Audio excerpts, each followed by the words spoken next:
Since lots of people figured out that like Grixis Delver and those 4-color control decks were really good, I by and large stopped playing them in Legacy because I find the Deathrite Shaman mirror matches very tedious and boring by and large. So I don't really have good data to back that up, but I'm saying it wouldn't surprise me if the 4-color control decks were better against the field. So again, I haven't done the legwork and research to verify that, but my gut says wouldn't be surprised if that was the case.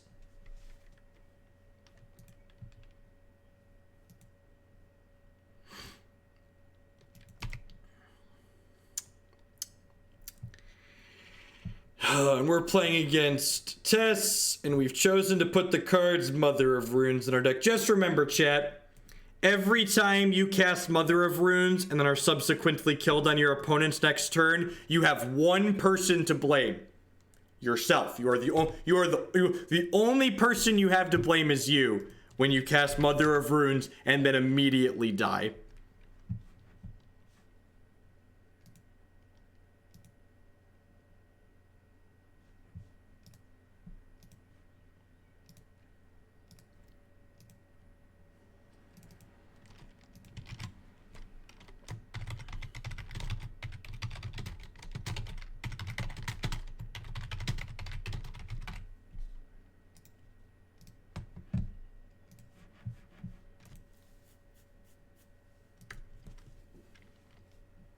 Should Leovold look? I have no idea.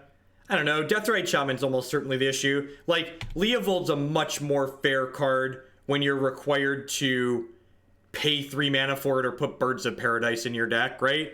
Like, that card on turn 3 by and large is almost certainly fine. Am I dead? Whoa, I'm not. Oh, jeez. Oh, jeez. All of the hate bears have come home to roost. This is my Mother of Runes and my Thalia. Am I supposed to play Teeg there? Is Teeg better since I have Mother of Runes to protect him? Maybe Teeg is better there.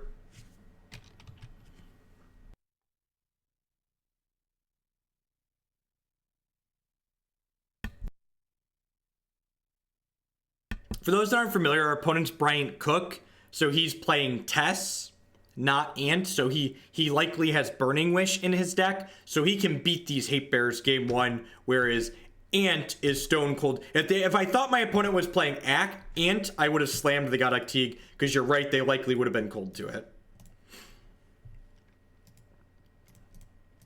That being said, Mom into Thalia into Teeg into Wasteland, that's probably a win here.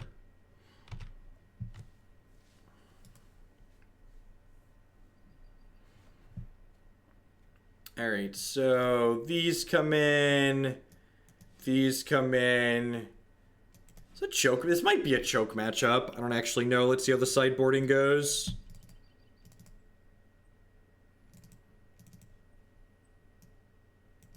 I think this is a choke matchup. It's looking like a choke matchup. Tess stands for the Epic Storm.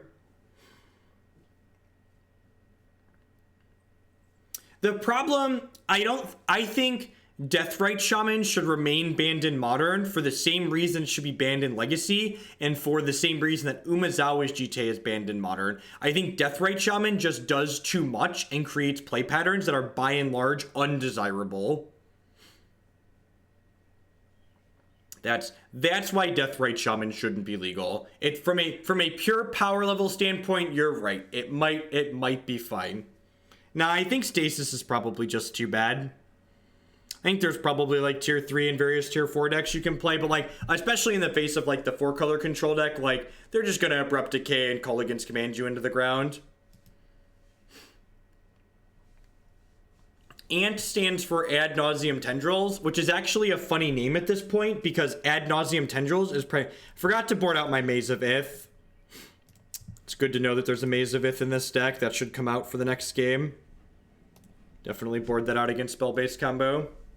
I think ZP is better than Choke. Maybe. I definitely have room to bring ZP in. I think I'd probably cut like Qasali Pridemage or something like that before I cut any of those other cards. Do you think they're guaranteed going on goblins against me? I guess Tess tends to go off with goblins more often than not. I'm gonna get Bayou and play Noble Hierarch here. I'm gonna play Noble Hierarch because we're gonna have a limited amount of food for Deathrite Shaman.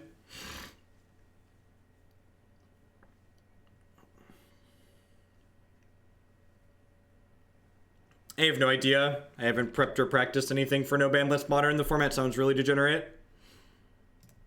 I think I'm just maxing my mana sources here. I'm just gonna get Deathrite Shaman, and then I'm gonna go ahead and get Green Sun here. Not fetching a Plains also lets us play around Massacre, which is nice.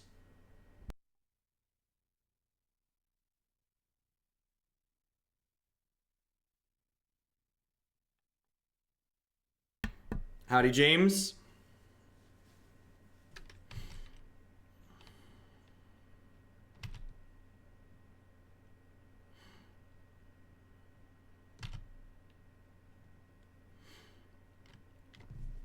Honestly, I wouldn't be surprised if Death Shadow aggro with Mental Misstep and Gataxian Probe is possibly the best deck. Wouldn't surprise me if that was like the list that people came to that ended up being successful. And that deck doesn't want to play Treasure Cruise. It just wants to delve its graveyard and put a Gurmag Angler into play and kill you.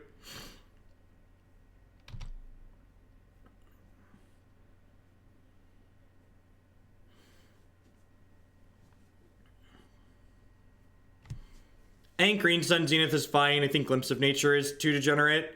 Again, like, when I think about the things I would like to change or could stand to change in the modern format, I don't think, hey, let's add more degeneracy to the format. I think, hey, how could we, like, slow this down a touch and help the interactive decks a little bit? I don't think that's strictly true. The Death Shadow deck, like, has so much disruption. I don't watch formats that are irrelevant to me, and No Ban List Modern is very irrelevant to me. Like, there are some people that have, like, this silly romantic notion that, like, playing No Ban List Modern can help you figure out what cards you could unban in Modern, and I think that's kind of nonsense, because, like, there are cards that are in Modern legal sets that very obviously should never be legal in Modern. Cards like Rite of Flame and Chrome Mox and Skull Clamp, and, like, those cards are so powerful and obnoxious, it's silly to me to, like, imply that we should be playing them.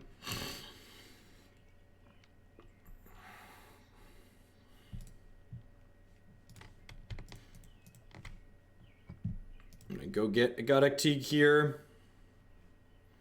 Oh, I was supposed to leave up black mana for this Deathrite Shaman, wasn't I? Yeah, that was a mistake. The reason why I didn't leave up black mana for the Deathrite Shaman is because I fucked up.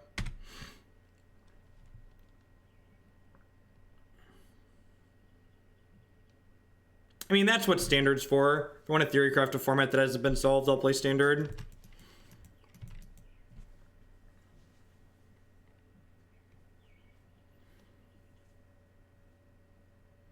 Be Cabal Therapy, take my Teeg, sure.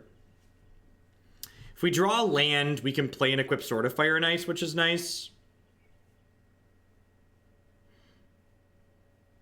Not only do you start the game slower, but, like, it also just restricts your deck building, right? Like, Mental Misstep would be super offensive in Legacy because, like, there's already so many cards you feel, like, obligated to play in Legacy, and, like, you add 4 Mental Misstep to the list, and it's like, I already have to play all these other things, and I have to play Mental Misstep too. Was that a good draw? What do we think? The top 8 is going to be streamed for the No Ban List Modern. The rest of the event is going to be going on while the Invitational is occurring.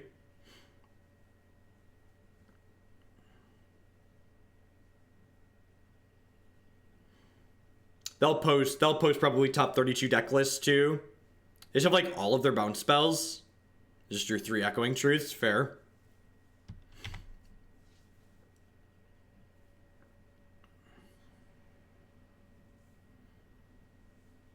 No, I think Legacy's always been a format that's by and large played by people that can afford it. Am I dead yet? You haven't Ad Nauseam? You're at 14. Is Ad Nauseam's not deterministic? Do you have some Gobos? Have a Past in Flames? Tutor? Sure. Does this tutor for gobos make like... This is not enough goblins, right? That's not enough goblins, right? Not with my board.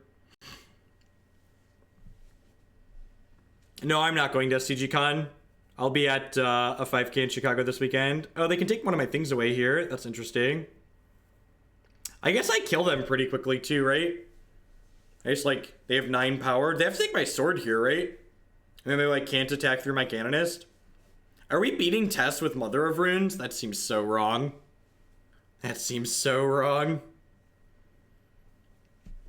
I don't understand what's occurring, but it's definitely not how Richard Garfield intended Magic to be played. Yeah, they actually have to take my sword. It's gonna kill him real fast. Alright. Sweet. And now we get to wonder why Deathrite Shaman's a 1/2, right?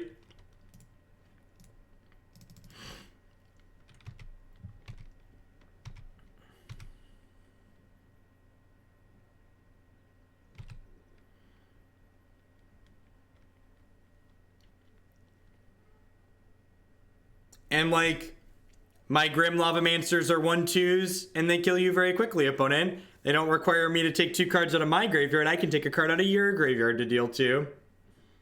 I did. It was fucking hilarious. Nice standard format, Wizards of the Coast.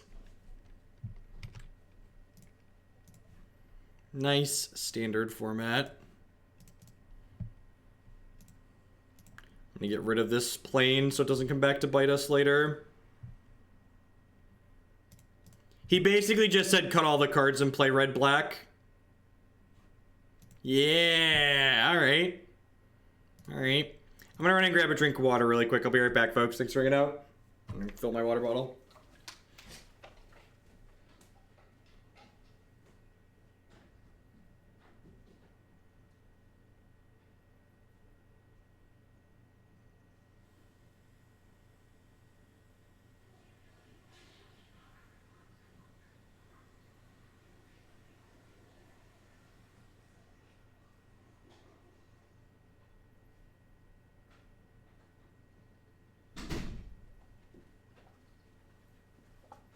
Didn't even miss anything. Look at that. All right. I'll wait for the second match to pop. I'd just like to say good morning, afternoon, and good night to everybody wherever you're at in the world. Thanks for hanging out here. My name's Chef Hogan. I'm a full-time streamer and content producer here on Twitch. I stream Magic 30 plus hours a week here. We focus primarily on non-rotating formats. We play a lot of Modern. We play some Legacy. We play some Vintage. If you're enjoying my stuff, please consider subscribing to my channel. Subscribers are the reason that I'm able to stream full-time like I do. Subscriptions start at $4.99 a month, or if you're one of the many people in the world who has Amazon Prime, if you link your Amazon account to your Twitch account, that includes you Twitch Prime for free. And Twitch Prime members have a free channel subscription every single month to a channel of their choice. It doesn't cost them anything extra. It's included with their Amazon Prime. You can also support my stuff by checking out some of my wonderful sponsors. MTGOtraders.com. I'd love to buy and sell some Magic Online cards with you. And if you use code Hogan PayPal at checkout with them, you'll save 8% on your singles orders there. CoolStuffInc.com buys and sells a lot of cool stuff, including TCG singles. Using promo code Jeff5, you can save 5% on Magic, Pokemon, and Yu-Gi-Oh cards with them. InkGaming.com would love to help you customize your gaming experience. Using code Jeff12, you can save 12% on custom playmats, mouse pads, binders, and bags with them. And of course, myself and the wonderful moderators here would like to welcome everyone to Hoaglandia. Please talk to your friendly neighborhood moderator about receiving your complimentary timeout. Whew.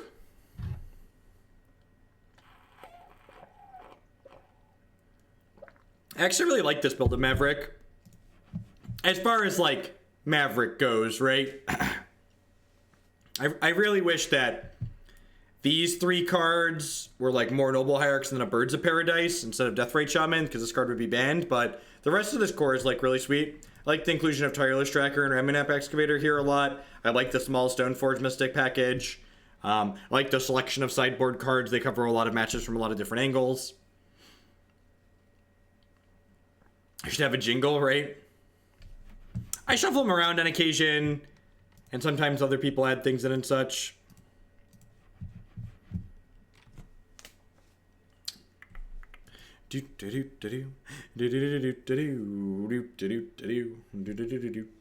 Next victim, please.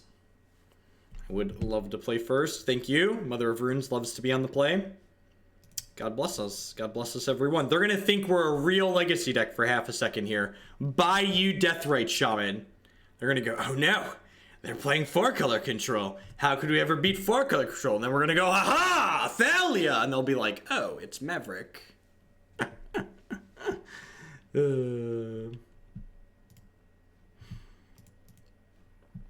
I mean exactly what I said in the tweet. They're obnoxious because they're... Oh, fuck me.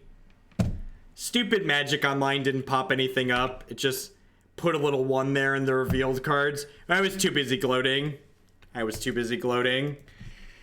We're about to die.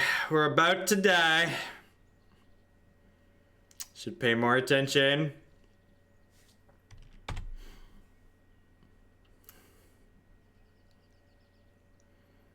Which she argued Wild Slash over the Singleton Fork Bolt, and it ambushes True Day Nemesis. You hit the OP or another creature after they block a token and such. That's cute, I guess. I would describe that as cute. I don't know that I would describe that as good.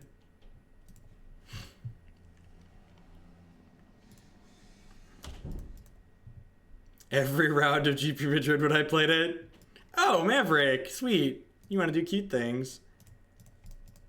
I guess playing Thalia here on 2 actually works out that we played into the other thing. It's not Flame Slash, right? It's Wild Slash? Yeah, Wild Slash with Ferocious prevents damage, right? I think that's narrow. I think I'd rather have the upside from Fork Bolt. It's not good for us. I guess we get to plow... We really want to draw an untapped land here. Ding. So now I can stick Knight of the Reliquary into play, which gets us a Karakas. So they get to draw some cards with Crystal Brand, but they can't draw too many because I have pressure. Maverick. He's a real Maverick, that Hogland. He's coming for ya. Gonna give it to ya. Gonna give it to ya. And if they want to reanimate here, if they don't draw a land for Animate Dead, Reanimate's gonna cost them 8 points of health, which means if they draw, they're gonna be in trouble. Yeah. You ready to have it given to you, opponent? Because Knight of the Reliquary, she's a big gal and she's gonna give it to you. Gonna give it to you. Gonna give it to you. Yeah, to set the bar low, this deck is better in Legacy than Value Town is in Modern. Please crack this fetch land. God bless you.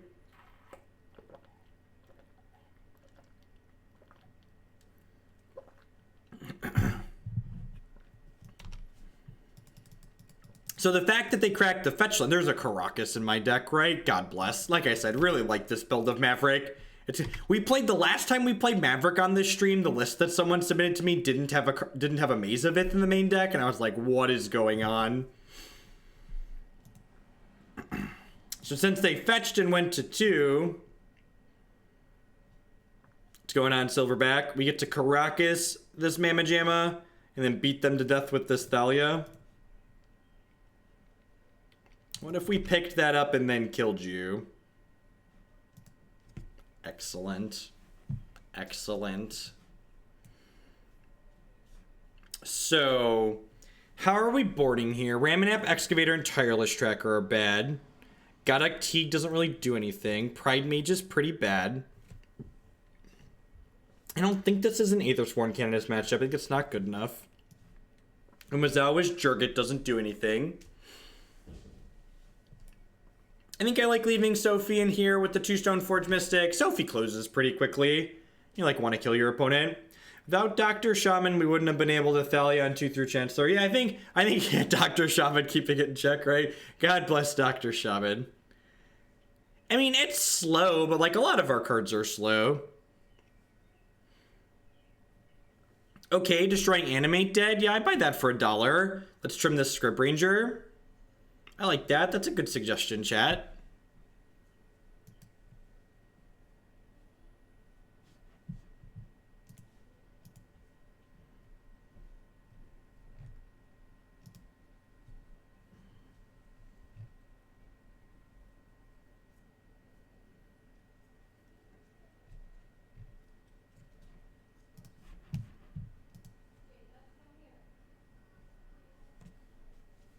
I don't think Decay is quite good enough. This hand is not good enough. It has Dr. Shaman PhD in it, but we cannot cast him. This has turn 2 Dr. Shaman, and Wasteland's actually pretty okay here a lot of the time, I think. I would love a Thalia. So this is turn 1 Dr. Shaman. If we get a turn 2... Actually, depending on what they do, if they go non-basic land on 1, I might just Wasteland them.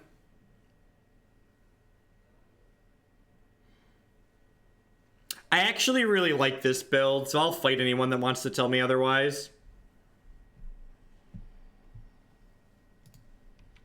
You wanna tell me this is the bad version of Maverick? I'll fight you.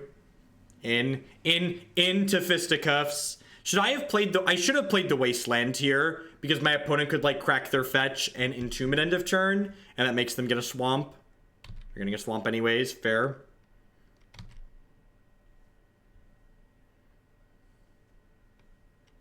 It doesn't even have Brainstorm. Alright, everybody ready to concede to Gristlebrand? I guess we get one shot at, a thing. Oh, look at that! Our opponent, I take back everything bad I've ever said about you, opponent. You gave me a free Deathrite Shaman. Dr. Shaman, PhD. God bless you, Dr. Shaman, and everything you do for our community.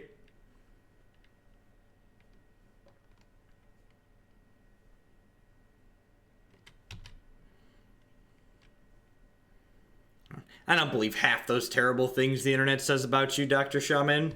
You're a good little elf shaman in my book.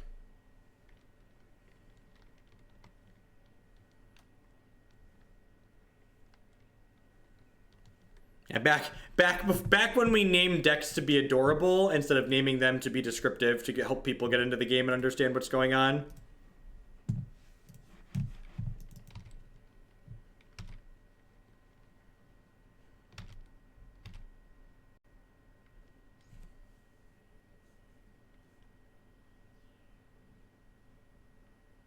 Petition to change the name of Value Town to Green White Town.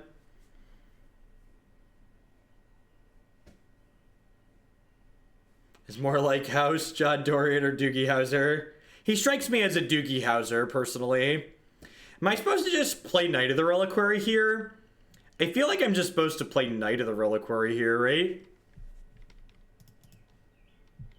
Just like, hope Big Mama can run the table.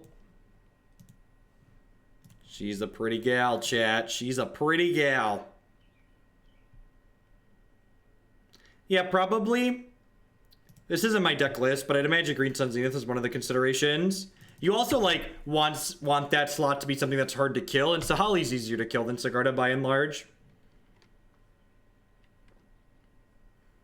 Red-Black Reanimator is a very good Legacy deck. It is just genuinely powerful. Chain Whirler control. I'm surprised they didn't take Owen's deck name just to give themselves more artificial diversity. Chain Whirler control. We've got red-black aggro. We've got black-red mid-range. We've got Chain Whirler control. Our standard format's great. Look at the diversity.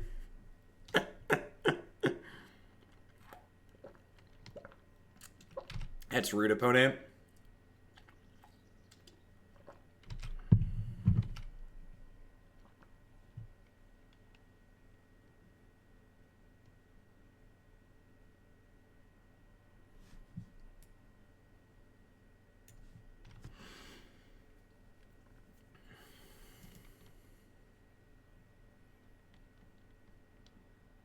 The deck called Pickles. Alright, so we need a Maze of Ith or a Karakas here. If we hit Maze of Ith or Karakas, we might actually end up in an okay spot here with Thalia double Wasteland.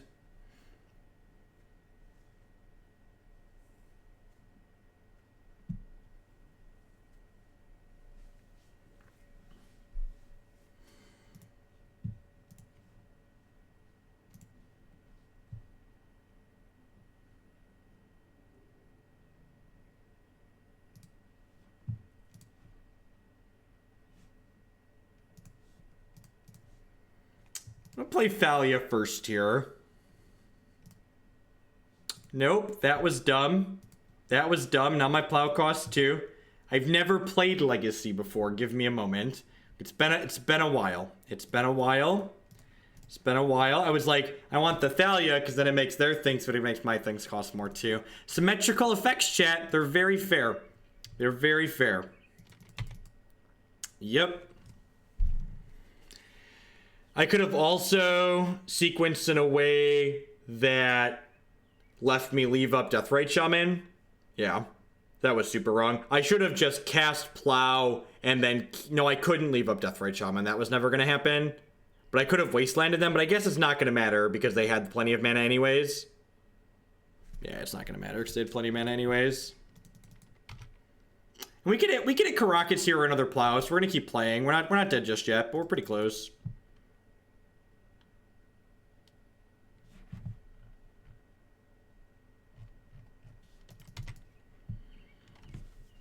Look, Matthew, there's a reason why you're letting me play the format where I just raise my hand when my opponent is dead. Magus of the Moon. Yep. Yep. All right, now we're dead. Got it. Check. Check.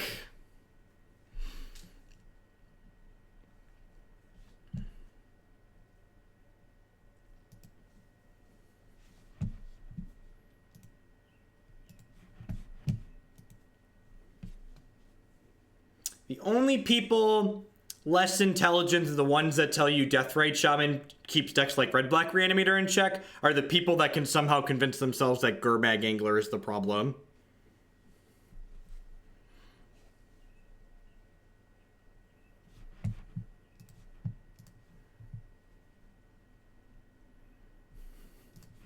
Like, people that actually play Legacy and, like, understand what's going on, they have 2 or 3 Surgicals in their sideboard of their Deathrite Shaman decks because they know Deathrite Shaman isn't enough.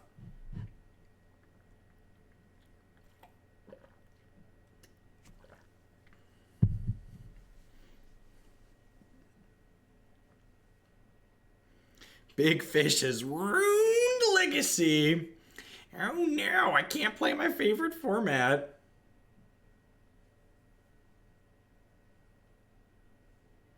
Main deck rip is the only way, right? We do have basic plains and basic forests. Maybe I'll prioritize fetching for those if the mana allows, since we know they have Magus of the Moon. We are 1-0 in this league. This is going into game 3 against Black Red Reanimator.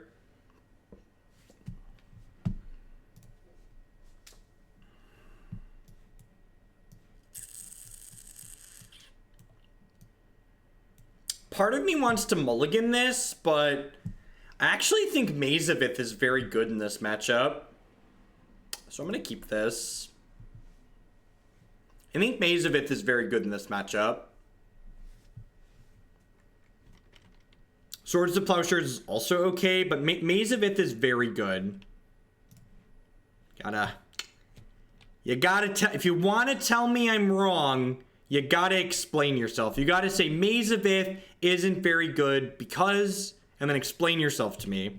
Help me learn, because I feel differently. I feel Maze of Ith is very good because it's a piece of interaction that effectively negates one of their reanimate spells that they can't discard away from me. They can't make it cost more mana, etc. It stops Gristlebrand from lifelinking. It's only really bad if they get Tidespout Tyrant going, and this hand has a Swords to Plowshares to cover Tidespout Tyrant. No chance there, right? No chance there. Sure, but Gristlebrand doesn't always draw 14, and some of the time when they draw 14, they only get one other threat, and we can plow their second threat. If we draw another mana-producing land here, I think I'm going to Wasteland them.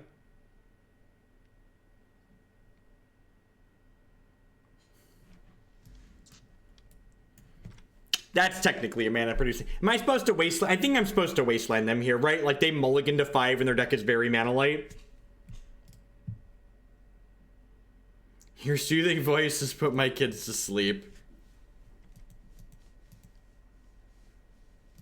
We're not playing Legacy to die. That's true. That's very true. Legacy them. Ah!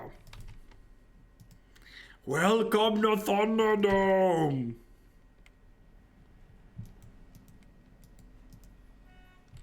Yes! Yes! Welcome to Legacy, opponent. Enjoy your stay. What a low variance interaction. I love it. I love it. Just variance free. Well, I mean, I'm sure we're still gonna die here, but I get to feel something. That's why people like Legacy and Wasteland, right? Because they let you feel something. It was really funny. So, like, a lot of diehard Legacy players I hear describe that they like the format because, like, the critical mass of cantrips makes the format low variance in their opinion. But, so I got into Hearthstone recently a little bit, and I've been watching Brian Kibler stream Hearthstone, and a Magic player in his chat asked him what he thought about, if he liked Legacy and what he thought about it as a format. And he actually said he didn't like Legacy, and the reason why he personally didn't like Legacy was because he finds it to be a very high variance format because cards like Wasteland tend to create non-games of Magic by, like, you know, you have a land light hand and you just get wasted off your only mana source. This deck's called Maverick because it was named back during a time when we didn't give a shit about naming. We just named things whatever. It's a collective brutality. That's really unfortunate. We do have double plow here, so we're going to get to kill the Gristlebrand at least.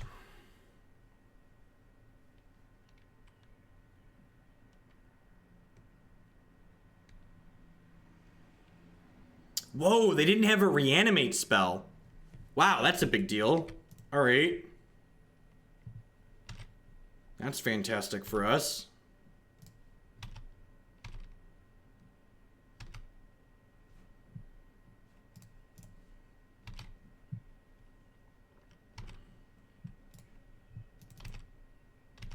It's a Maverick after Night of the Reliquary looking like Maverick from Top Gun. They can't have a reanimate spell here, right? Did they really? If they had it, they would have used it last turn, right? Instead of collective brutality? Yeah, they must not have it, right? I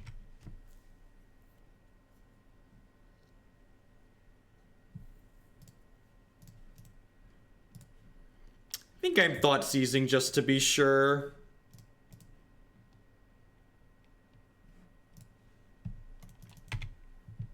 Like putting them to 14 or getting Mother of Runes going isn't really that good.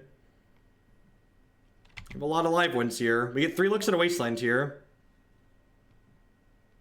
My opinions on GDPR is that I don't fully understand it because I'm not a lawyer. So I don't really have an educated opinion to give on it. Just the TLDR. Well, I get to put back 2 cards that I don't really want to draw any. I guess you could maybe make the argument that I want the Qasali Pridemage. I'm going to hold. I'm not going to crack this fetch just yet until we get to our turn. GDPR are the data regulations that the EU passed recently that, due to international trade agreements, apparently are enforceable on entities outside of the EU. Which is really obnoxious. Alright, so the fact that they didn't animate dead this turn means I'm going to go ahead and crack this Verdant Catacombs.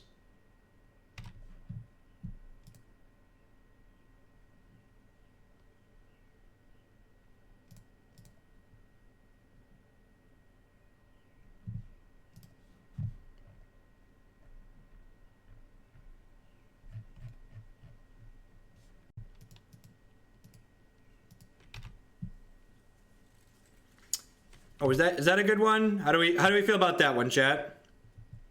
How do we feel about that one? Oh, that gets Scavenging Ooze.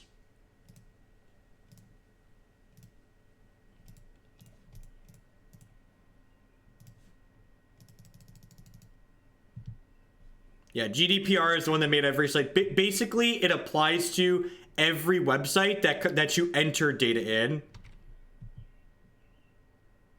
Yeah, so for context, if you don't follow me on Twitter, or if maybe you follow me on Twitter but you don't see all my messages, and maybe you don't know this, I'm a software developer in my spare time. That's part of That's part of why I use Linux on my computer, is so I can do software development stuff easier with Python stuff specifically. And one of the software projects I work for has maintained a user forum for the last, I don't know, seven years since we started the project, right? So like almost 7 years. Like there's a lot of posts and stuff on there.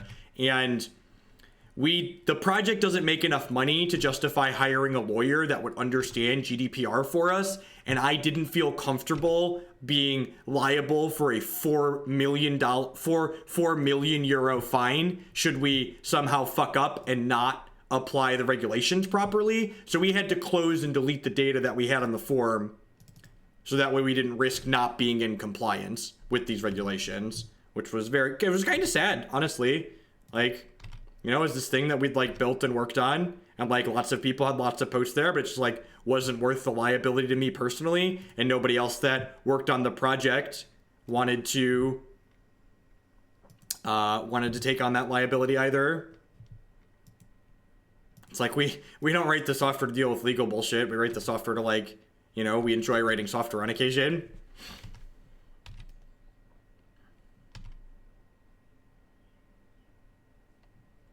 Correct. Yeah. You honestly can't. You're literally risking your financial stability and well-being if you're hosting a site that collects any amount of user data and you don't hire a technical lawyer to make sure you're doing everything correct. We honestly didn't have time. Like my schedule's just been a complete and total hot mess the last month. Like I know streaming is fun and all, but like I stream 30 to 40 hours a week now, and I work 10 to 15 hours a week doing stuff for the stream outside of when I'm live too. Some people might not know that, between YouTube stuff and responding to messages and stuff like that. So like by the time I realized that we had to adjust for GDPR, it was too late, and it was like, okay, we either shut it down or we risk not being in compliance. You actually can't even IP ban Europe, because the way the regulations are worded, from my understanding, if a European user VPN into our site, even though their region was IP blocked, we could still be held liable for their data. This is not my deck list. The person that built this deck list didn't put a Batterskull in, so we're not playing a Batterskull.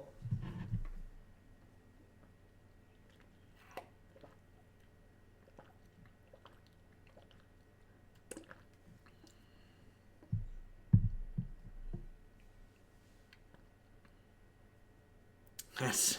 Yep. I'm not a lawyer, but I have an okay technical background. I spent like 2 hours. I spent like 2 hours reading stuff about this, and my conclusion after 2 hours was that yes, and there's even though it's implemented by all of our servers were in the United States, and they were all in my name, who is a US citizen, and I could still be held liable by the EU because of international trade laws, from my understanding. And there are a number of things online talking about how GDPR can go after companies that are only based in the United States and other places. You can hire me. Because of how international trade agreements work, I don't understand it. Like I said, I'm not a lawyer. I'm not going to profess to understand why it is, but from my understanding, they have the ability to litigate against people that aren't based in the EU, based on how whatever agreements the US and other countries have with the EU.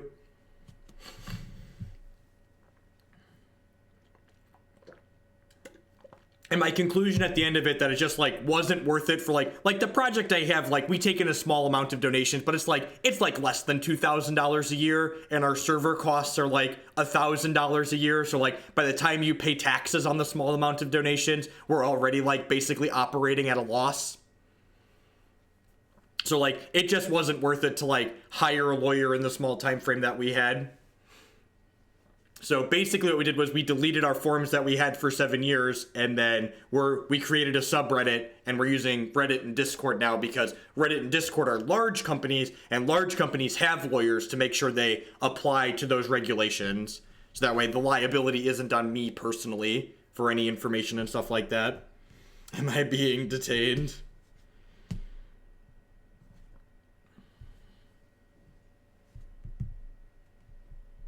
Correct. They can, Velik. They can. They can, in fact, do that.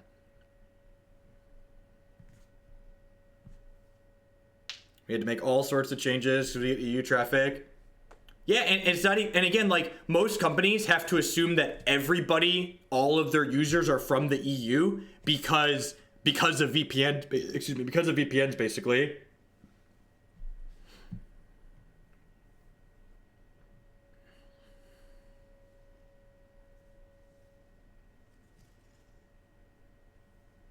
This deck specifically, this deck will actually be much better if Deathrite Shaman is banned. This deck plays Deathrite Shaman, but like, this is a deck that would play Noble Hierarch and be pretty content with it against Deathrite Shaman. So this is actually a deck that like would rejoice Deathrite Shaman being banned. Looks like goblins. And like, Deathrite Shaman makes Knight of the Reliquary much worse.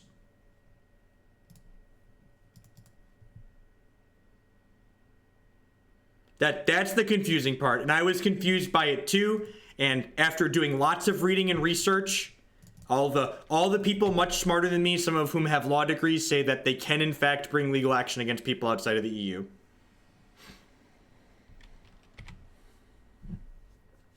The TLDR is that it sounds fucky, but that's how it works. That's my understanding. Tarfire, that's rude. Maybe I should have let on Mother of Runes. This is like 10 out of 10 just Stoneforge Mystic, right? Maybe I should have fetched another white source there. They can just like never beat a Umezawa's GTA, right? Here's my itty bitty jitty. Welcome to the itty bitty jitty committee.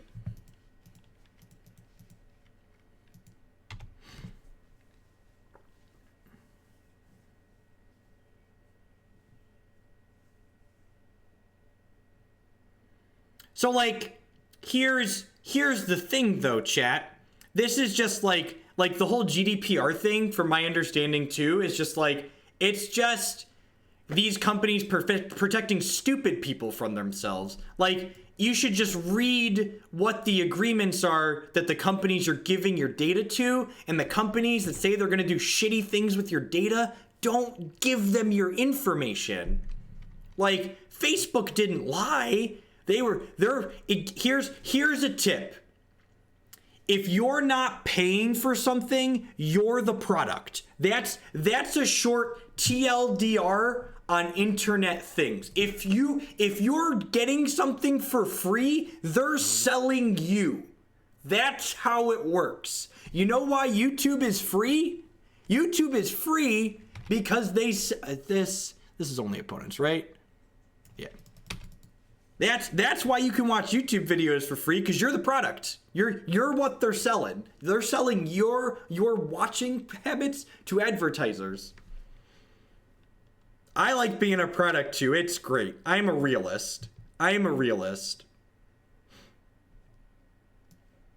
I just, I understand how the society works. It's okay. I'm okay being a product. I understand that like these companies have profit margins and need to turn a profit. Am I supposed to play Thalia here? I think I'm supposed to play Thalia here, right?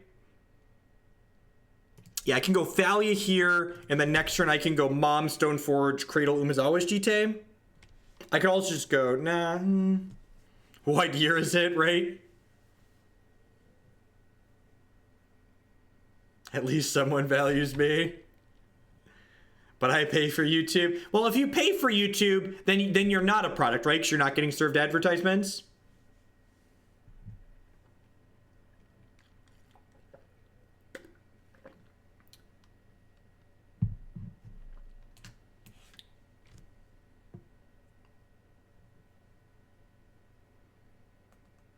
It's a Goblin Matron, okay? To control how our data is distributed, sure, but you should be reading the things and trying to understand the things for the sites that are trying to use your data. That's a motherfucking goblin. I thought this was the format where I didn't have to play against Goblin Chain Whirler. Why am I getting beat by a Goblin Chain Whirler, chat? What the fuck is going on? I didn't sign up for a standard league. Wizards has ruined every format with this Magic card. Just can't. Oh god, they have Ringleader as their last card. Goblin Settler. Holy shit.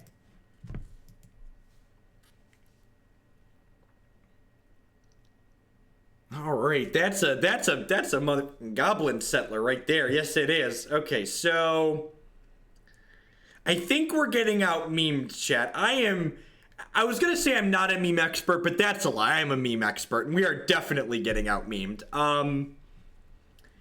So I'm pretty sure I'm playing this, and then I'm playing this, and then I'm playing this, and I'm playing Tireless Tracker. I actually have a Goblins deck in the queue, I believe. I don't know if it's got old Swingy here in it, but it probably should if it does it. Our mistake was losing the die roll, chat. If we'd have been on the play, this shitty would be inside of them by now. God, they drew another Ringleader. Wow, they have multiple Sting Scourgers in their deck. Their build is sweet. Their build is sweet. I thought for sure we were getting Stone Rained here.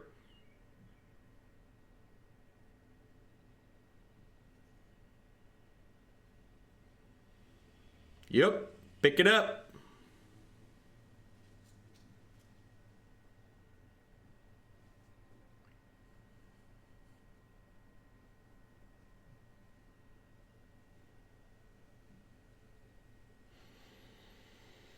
We are just super dead, right?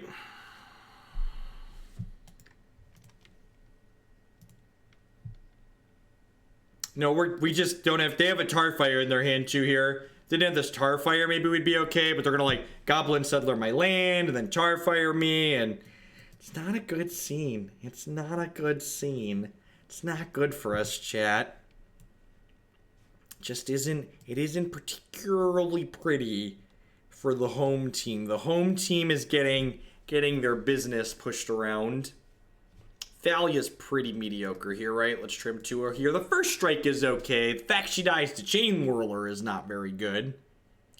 Want the Zealous Persecution. I want this Abrupt Decay. I'm gonna click submit here. I don't think I want these Thoughtseize. I think they get empty-handed pretty consistently.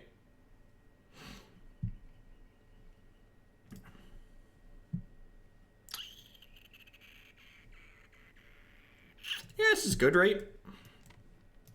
It's got a quick Jurgid on the play. That's fair. Like, Gideon is kind of like worth one of their cards every single turn, right? Just like makes a 2/2 every turn. Yeah, I think I like that. I'll do that for game 3 on the draw. And now I get to go Pridemage, play Umezawa's GT.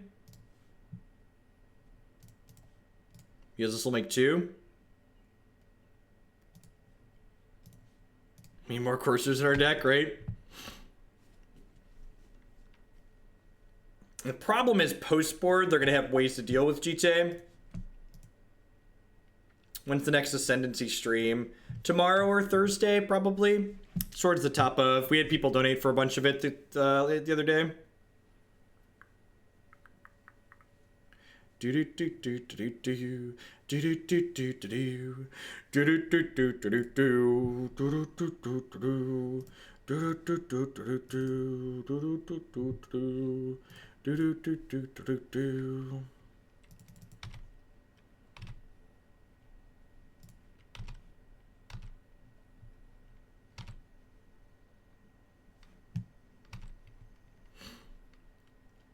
Trigger. Yeah, just send those jitty counters straight into my veins.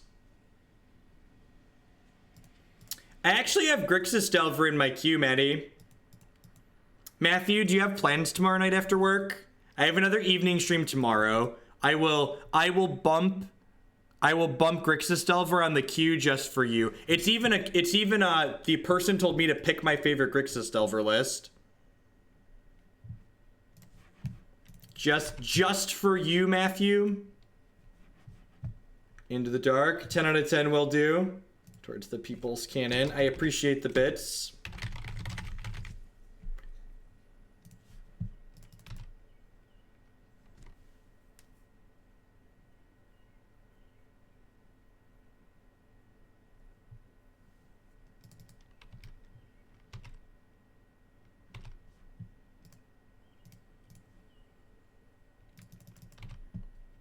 What'd you get? What'd you get over there? You got Chuck Scrapper. That's rude. You got all these damn basic mountains too. But just on the mono reads.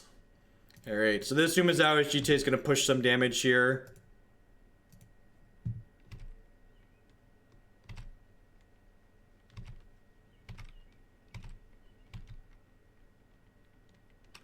So they'll play old Tucky here. And we'll kill Tucky in response.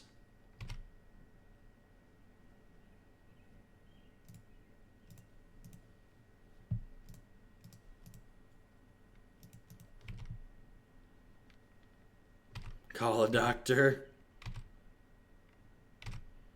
Look, I got 99 problems, but a GTA ain't one.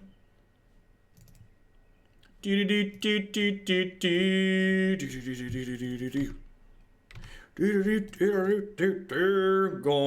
you. Gonna give it to you. Alright, big gids. Thalia out. Did I play 61 there? I might have just submitted 61 for that last game. Lol. Whoopsie. Stop it! Mercy!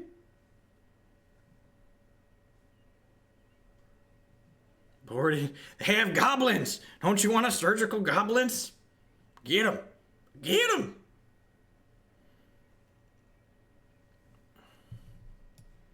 This is okay, right? I can plow a lackey on one.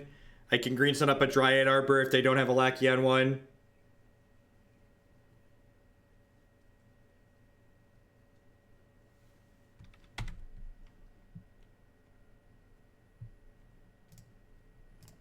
Or we can do that. It's called Maverick because Gideon's name is Goose since he's your wingman. That's great.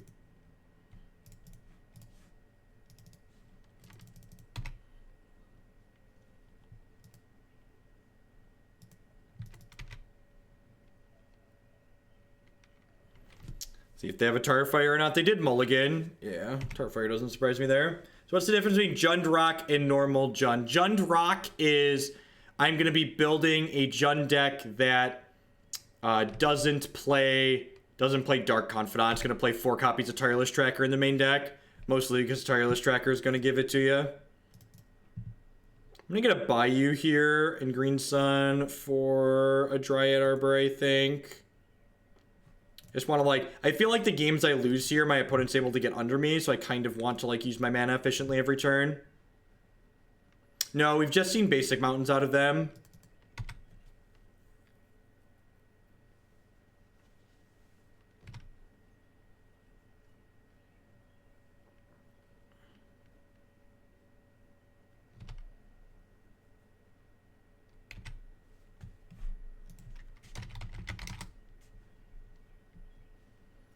We have a TLDR for the rock. That one comes up a lot while we play it. Why not Green Sun for another Deathrite Shaman? Because I'm dumb. That would have been way better. I didn't take the good play because I'm dumb. It's usually the easy answer. Glad to see Sword of Fire and Ice. Is to protect the creature from removal. Nah, I like Sword of Fire and Ice. Well, so this isn't, for starters, this isn't my deck list. Someone asked about Batterskull earlier, and there's not a Batterskull because I didn't build the deck, so I didn't think about it. I don't have a good answer. I like Sword of Fire and Ice, though, because Sword of Fire and Ice gives you a sword to get that's, good in the fair matchups and lets you attack through True Name, and it generates card advantage and a good clock against combo decks. Thrazil? I'm not sure how to pronounce the name. At any rate, thank you very much for the Twitch Prime subscription. There's a lot of great people making a lot of great content on Twitch right now. Thanks for supporting mine this month with your Twitch Prime. No, I probably won't play Grimflayer. I'm not a big fan of Grimflayer. You could argue that Ramunap Excavator Dryad Arbor is a combo. We are a fan of le combos around here. Oh, look at that. Oh, look at that. Dryad Arbor shall rise from the ashes. After we play this Night of the Reliquary. After we play this night.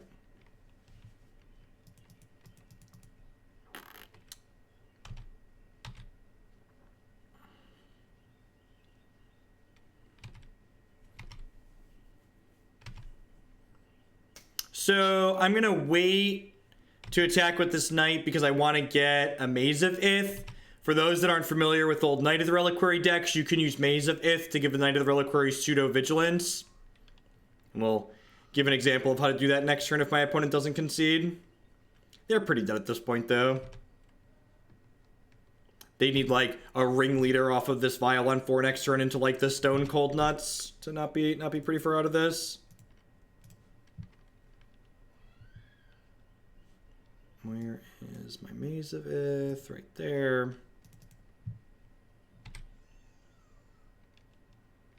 So I'm going to go ahead and attack my opponent for 14 here. The build with Engineered Explosives, I'm pretty sure, is what I'm sleeving up this weekend. So you let damage happen here, and then inside of the damage step, before you've exited combat into your other main phase, you can maze your Knight of the Reliquary to untap it. Yeah, so after damage is dealt, before the end of combat, you maze your Knight of the Reliquary, so it's already dealt its damage, which means the damage prevention shield that goes on it is irrelevant.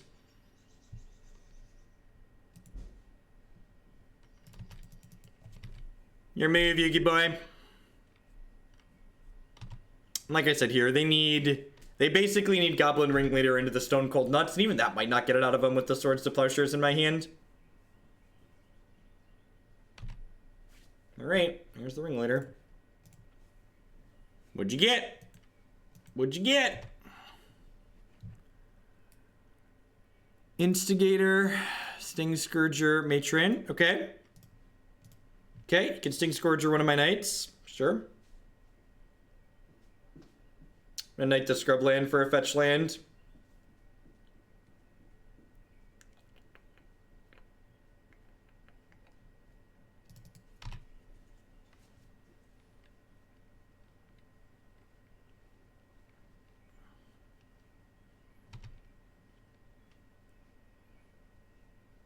Pick up the non-summoning sick Knight, untapped Knight.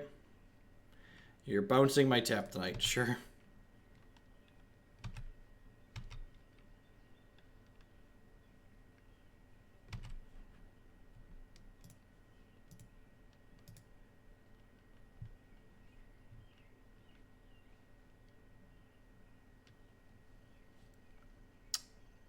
I guess I could get a Horizon Canopy here, huh? Seems decent. Especially with the Ramunap Excavator.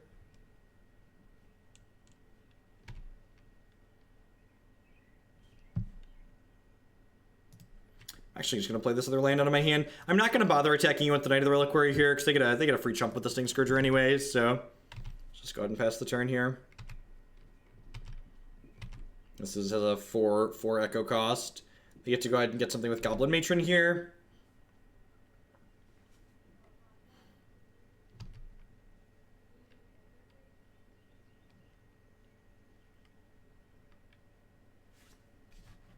They've done this. They've done this.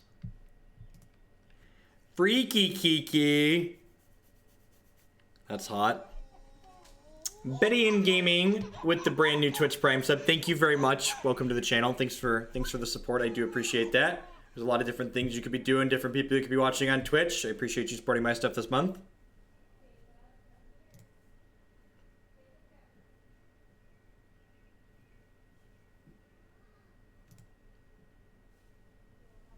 All right, so there is a goblin on the other side of the table that's about to get feisty. I guess this is punishment for not attacking in, because they can, like, put in Kiki and, like, tag that if they wanted.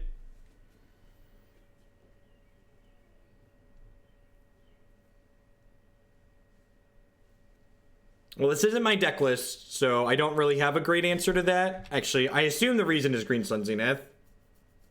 But again, this isn't my deck list. These aren't the cards that I've picked out. This is a viewer submitted deck list. For those of you that are new, a lot of the decks we play on this channel are viewer submitted.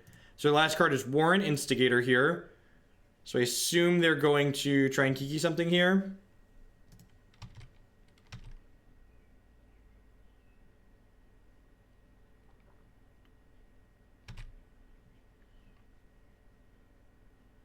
So they Kiki during the end step, so they keep it through the end of turn. I'm pretty sure we just plow the Matron here, right? I'm going to go ahead and draw a card here to start and see what we get before I make a decision, but I'm pretty sure we just plow the Matron here.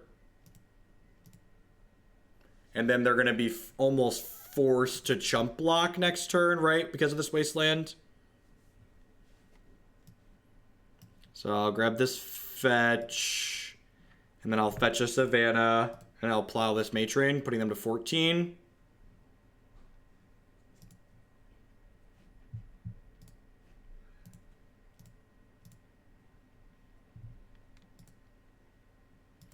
Ideally, I want to put my opponent in a position where they have to block both knights next turn, I think. Removal. Removal. Ayo! Is that lethal? That's lethal, right? They have nothing. I plow here.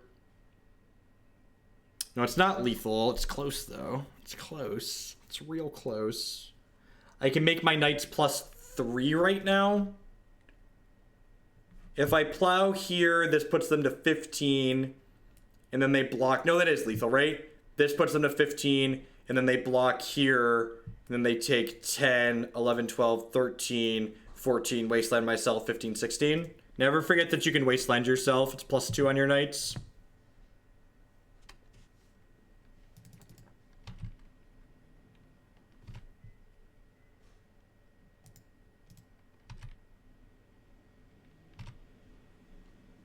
Big old gals. Big old gals.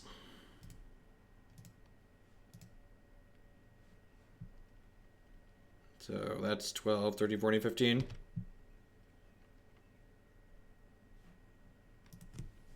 Nice and clean, nice and clean. Look at that. Clean sweep 3-0 with the Mavericks. You're right, we could actually. That's a good line. It's a good line. Thank you for pointing that out. I appreciate it. If I didn't want to trade with the ringleader, and obviously if we're killing them, we don't care if we trade.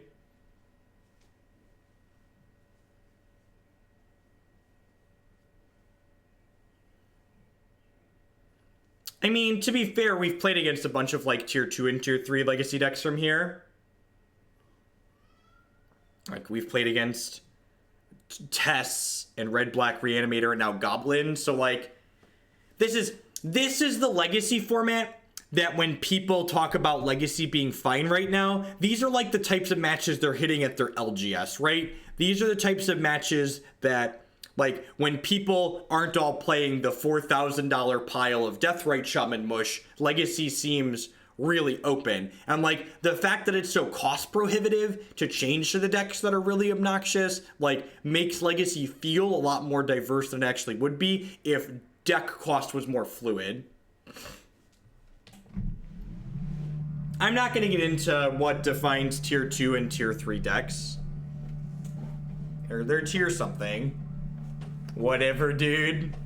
What's going on, Maddie? Hymn to Torax is a very powerful piece of disruption. It's like unconditional 2-for-1 in the early game. This deck's got a decent Tron matchup.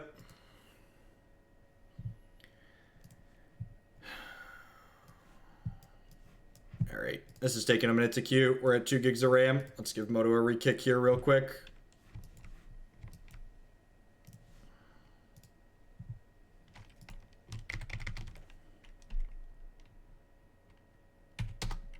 Howdy, Ark. Ark was one of the people playing the real legacy deck that we played today. You were on 4-color control, right?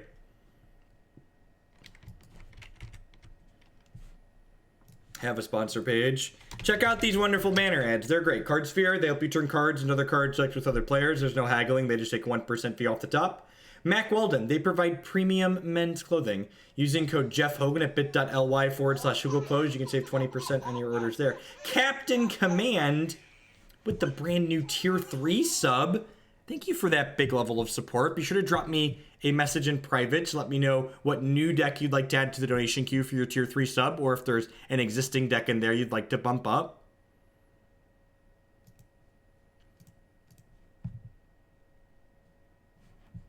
Computers didn't have 2 gigs of RAM when Moto was released. And of course, this stream wouldn't be possible without viewers like Anoronix, Just Nivic, and all of y'all. Thanks for watching, folks. There's a lot of great things you could be doing, different people you could be watching on a Tuesday night, and I appreciate you choosing to spend your time here.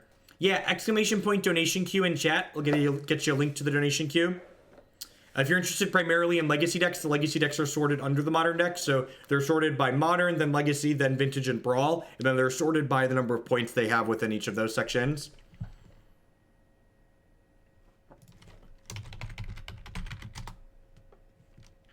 There's a link for getting Moto set up on Ubuntu. And actually, I'm not sure that you even need to do all the hoops on there. I think the latest wine staging works too. And there's also what's it called? There's also a Docker image that someone prepares that makes it really convenient. The Blur, thanks for using the code. I'm glad your stuff is great. I need to get some of the underwear. Everybody keeps saying they're great. I just have shirts right now. Cloud Post is not modern legal. Legacy, no, not really. Wait, Wasteland is so prevalent in Legacy that big mana strategies are pretty terrible.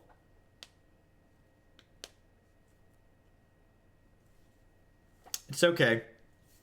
It's okay. We'll survive. We'll survive. Like, people that watch Legacy usually look for other Legacy streams after Legacy streams sign off. There are some sweet ones in there. I prioritize... I reject more fair decks than I do sweet decks, because blasting off a meme here or there is good. It's okay. I feel like it's the worst of the Chalice of the Void decks. I feel like if you want to Chalice of the Void people... I feel like if you want to Chalice of the Void people, you should play the Mono Red Prison deck.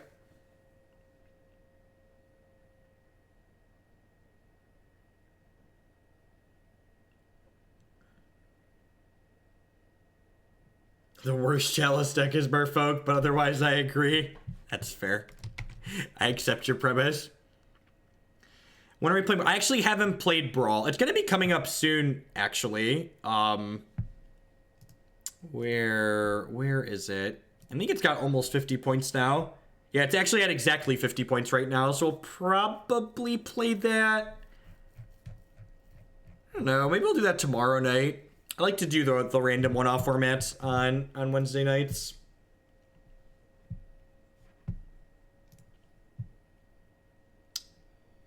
It's okay. Not amazing, but fine. We got a Thalia if they're unfair. We've got a Plow if they're fair. If they're 4-color control, we're just going to concede the match anyways, so it doesn't matter. I guess I have 2 chokes in my board, right? Maybe we'll play against 4-color control. I've got 2 chokes. Just choke them out. Savannah, Noble Hierarch. These are my magic cards. They are mediocre, but they are mine. Ooh.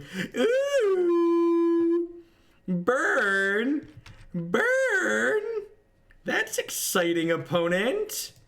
That's exciting. Look at that. I sequenced my things right, chat. I played my non-creature spell before my Thalia.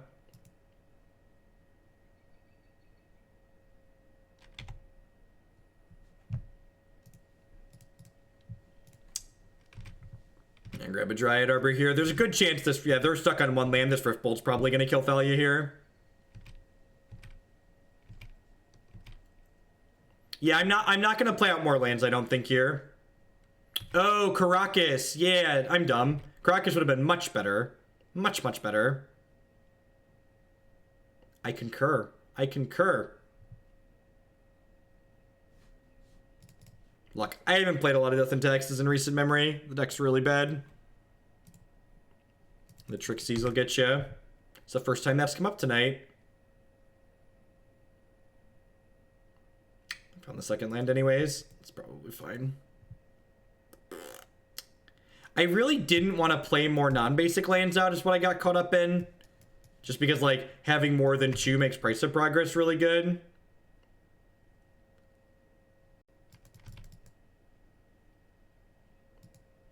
Kinda.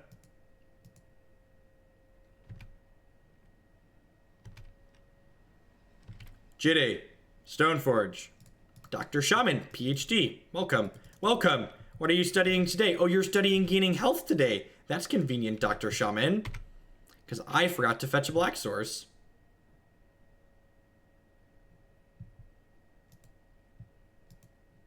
I appreciate it, and definitely I understand being in college. And let me tell you, going from being a college student to being an adult with a job, it's kind of glorious. Kind of glorious. Dr. Shot, he's been around the world. He understands lots of medicine. This isn't just any planeswalker. This is a planeswalker that's good against burn. It's a very unique classification of planeswalker.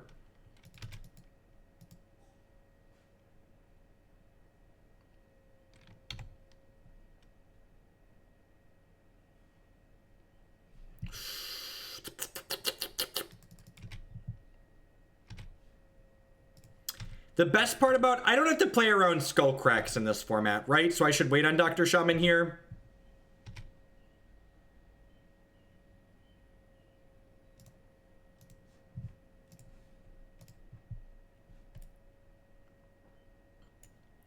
I can actually afford to play out a land here, right?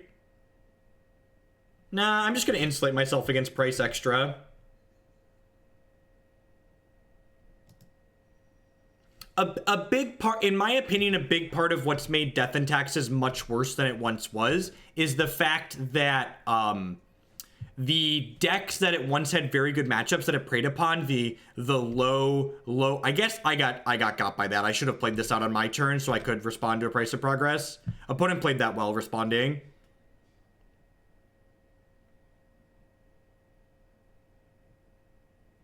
I don't have any creatures in my graveyards either. That's unfortunate. Alright, so I'm going to attack with these. It's a good chance we're dead next turn. I should have played this on my turn as sorcery. The fact that we haven't drawn any spells this game kind of sucks, but I definitely could be +2 hit points right now if I'd have played this match a little bit better.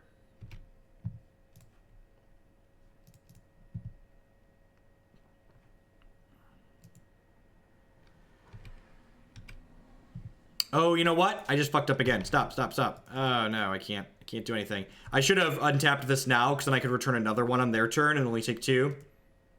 It probably doesn't matter, because like taking 2 and taking 4 are about the same against burn at this point. Wow, Suspend Riftbolt. That's good for us.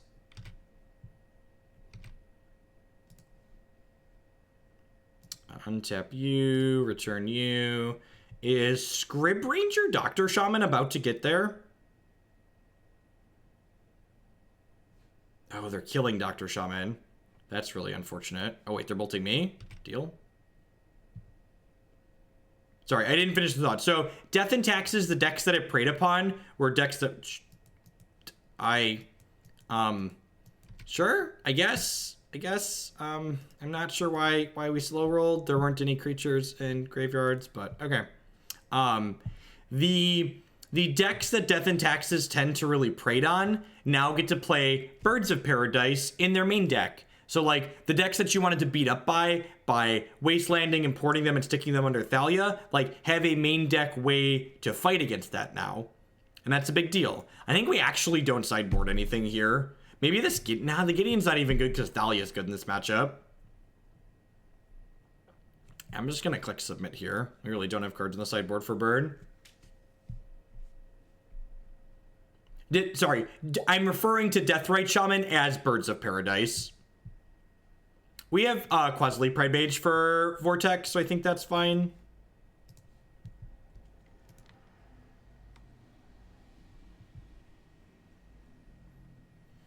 The Sigarda is really bad too, though. Like, Sylvan Library isn't good, but the Sigarda is really bad as well. I don't think Canonist is very good against burn. It sounds really slow and clunky. We can at least fetch a... Maybe I'm supposed to lead on the Scrub... Yeah, I messed up. I'm supposed to have led on the Scrubland here, because now I have to fetch a Savannah instead of a basic forest to use the Swords to Plowshares, and now I have 2 non-basics in play.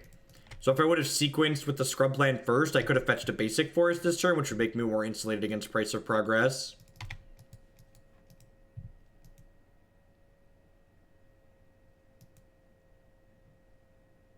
Yes, Batterskull is good against burn. That is a correct assessment.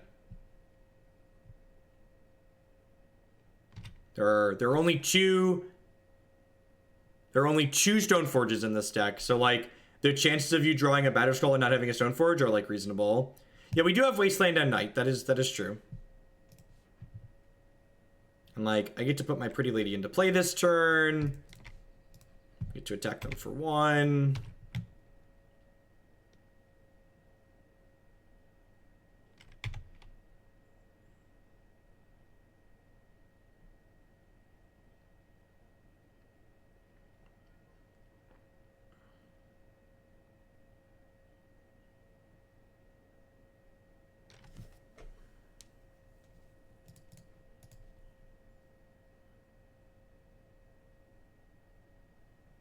I'm just going to pass here.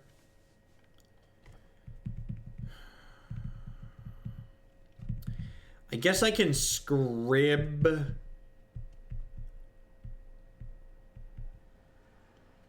I can Scryb, and that lets me, like, rediddle my Knight a couple of times here, but I really don't need to do that. I just want to, like, get Urmizawa's Trigger down next turn.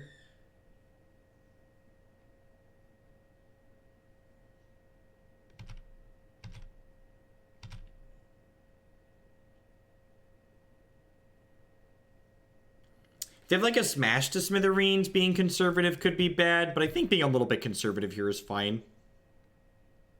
Looks like they're flooding out here, too.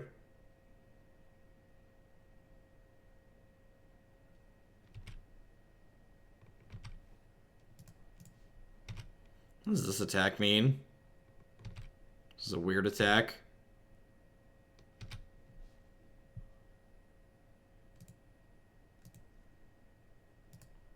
Maybe. They also played their 4th land, so, like, they could just, like, have nothing.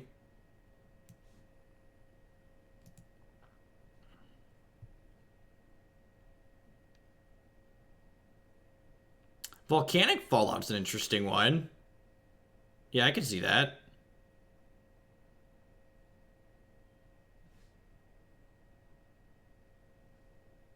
They're fire blasting my Knight. I can technically save her here, right? I can Scryb Ranger.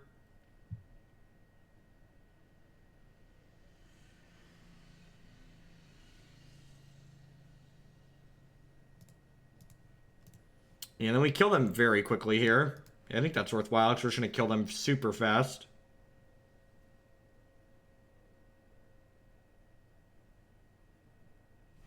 Yeah. Yeah, I don't think we have anything in the sideboard here, right? Maybe the Abrupt Decays are okay. I guess Ramunap Excavator and Tireless Tracker are, like, pretty rancidly slow, right? So maybe these are fine. Like, they're not good, but, like, they're better than these slow pieces of poop.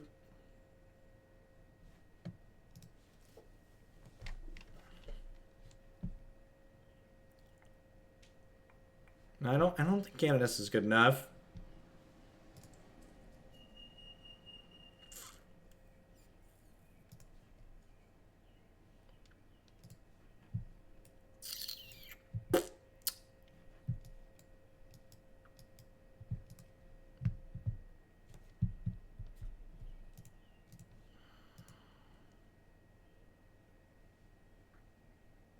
Scryb Ranger is a 1/1 with Flying and Flash that has protection from blue, so it blocks Delver Secrets. And when it comes into play, or sorry, you can return a forest to your hand once per turn to untap a creature. Dr. Shaman PhD, I don't mind if I do. Thank you. Thank you for answering our house call. The 6 couldn't cast any of its spells.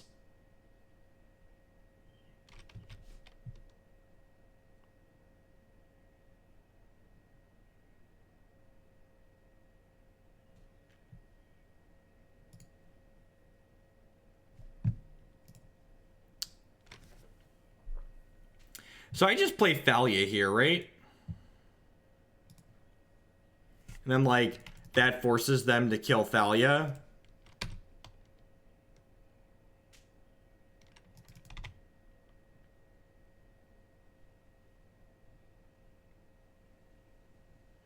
And then Dr. Shaman can do what he does and gain some health down the line.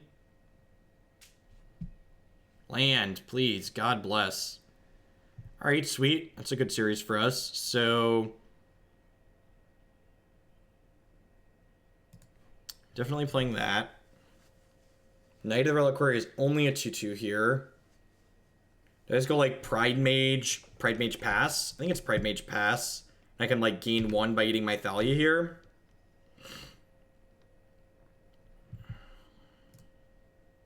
I don't think I have a really good Green Sun for 1 or 2 target there.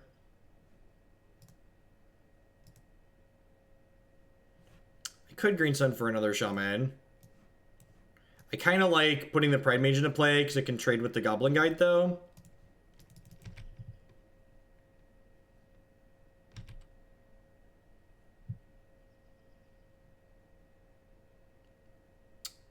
I really just like getting this into play.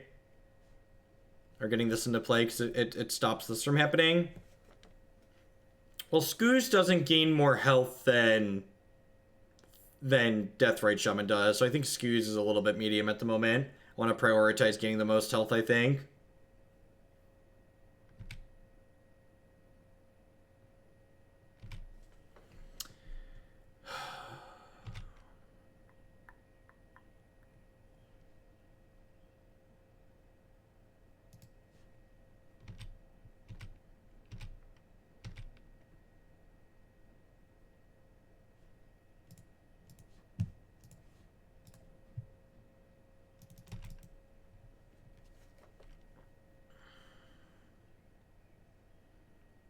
Probably cycling this Canopy this turn, right? Once we finally drew another land. Them drawing their third land's pretty good for us.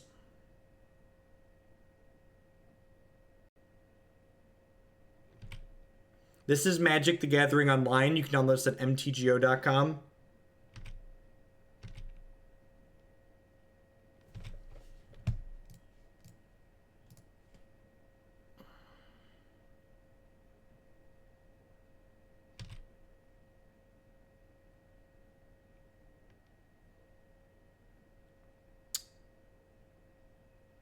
That is actually kind of helpful.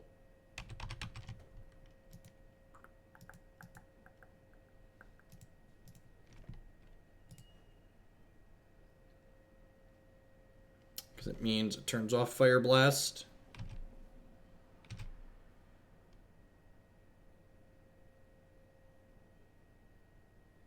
No, I'd have to activate Shaman. Now, I think if they kill Teeg, that's fine, right? Because then I can...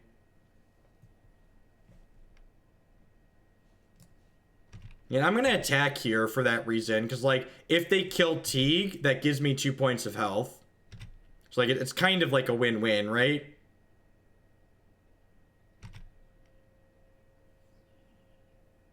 Do I just play this other Deathrite Shaman out? I think I do.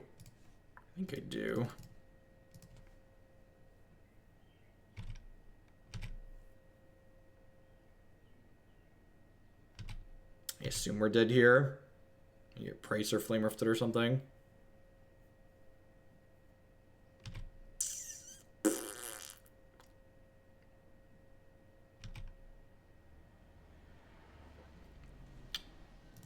Losing to Burn in Legacy is like losing to Leonin Arbiter in Modern. You should just take your deck and crumple it up into a little ball and spike it into the garbage can afterwards.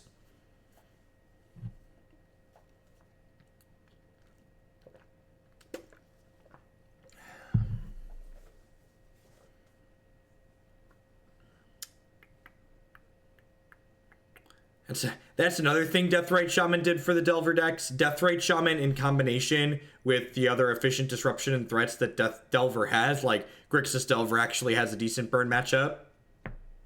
Yeah. Burn is reasonable against Delver decks when they don't have a main deck way to gain health.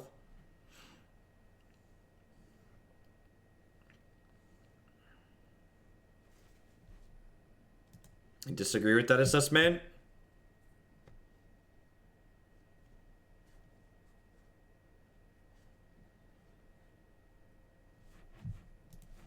I don't really own Magic cards. Haven't for a long time.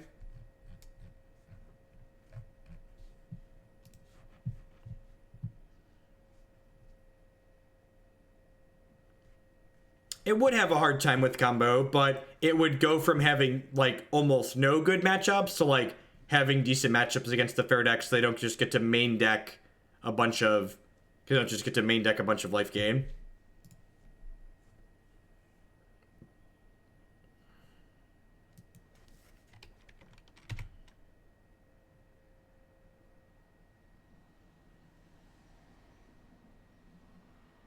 I've never played on a Magic team officially. I've played some team constructed events with friends, and I've been sponsored by various stores, but never like an official testing team or anything like that.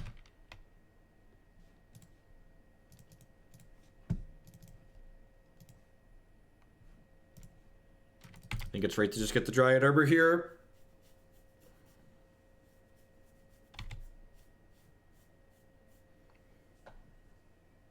No, there's a lot of combo decks in Legacy, like Sneak and Show, that don't care about Eidolon, and like one hate piece isn't enough to beat decks like Storm a lot of the time. Reanimator doesn't care about Eidolon, or a lot of Storm decks that just like don't care about that card.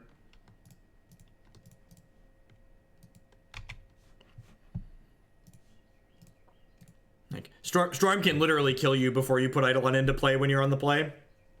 So...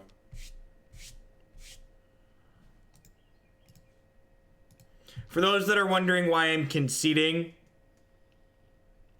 I understand that my health total is not 0,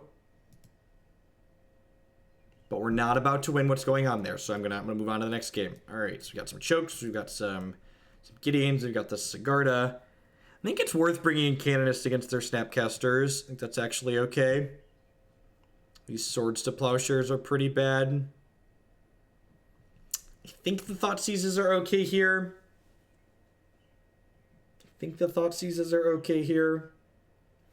I probably don't want 2 Stoneforge Mystics. Sort of Fire and Ice is good, but not good enough that I want to draw Stoneforge Mystics as 1/2s.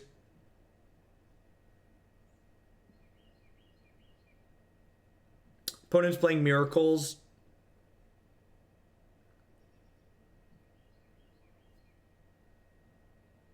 I don't think so. I have Qasali Pridemage and 4 green suns for it, so I think that's enough to hedge it back to basic should they have it. Miracle is actually moderately popular. It's a pretty powerful deck. I got this Noble Hierarch because it's bad against sweepers and doesn't kill people on its own. Yeah. We're 3-1 in this league. We just lost to Burn. I wish I could just fully disable that command instead of MTG bot saying it's for the broadcaster only. Scryb Ranger doesn't do a whole lot. Scavenging Ooze is kind of mediocre. I have Deathrite Shaman to fight their Snapcasters anyways.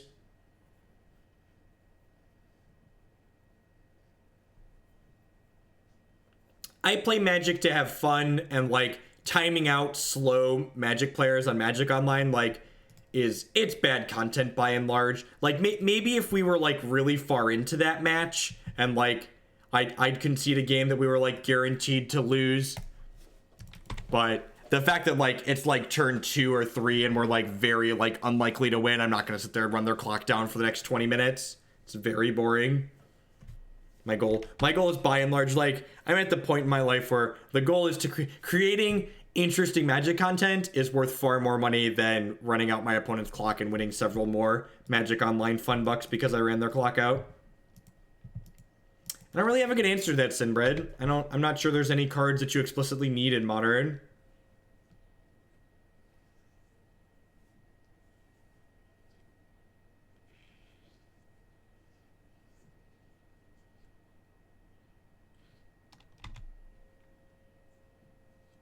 And the best Legacy deck is either Grixis Delver or 4-color control, and I haven't played enough of either to give you an accurate assessment on which of those two is just better. All right, so we're gonna go get Dryad Arbor here.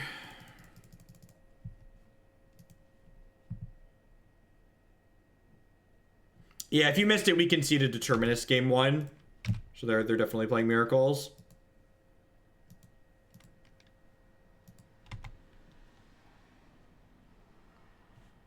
Yeah, I have an entire article here talking about data-driven suggested unbans. Take a peek at that if you'd like. I'm gonna play this Knight of the Reliquary, and then we'll like heave a heavy sigh when they back to basics us next turn. Yeah, Dryad Arbor's a land. It triggers, makes a clue with Tireless Tracker. Yes, you can Vendilion click a Terminus in response to the Miracle trigger.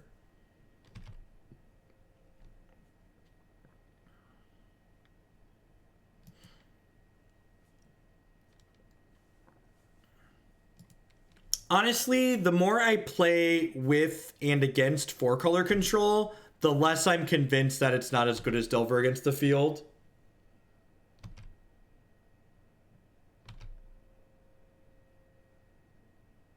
The less convinced I am that it's not 4-color control is not just the better deck. Leovold's a really messed up Magic card if you've never played with or against it. Like, a really messed up Magic card.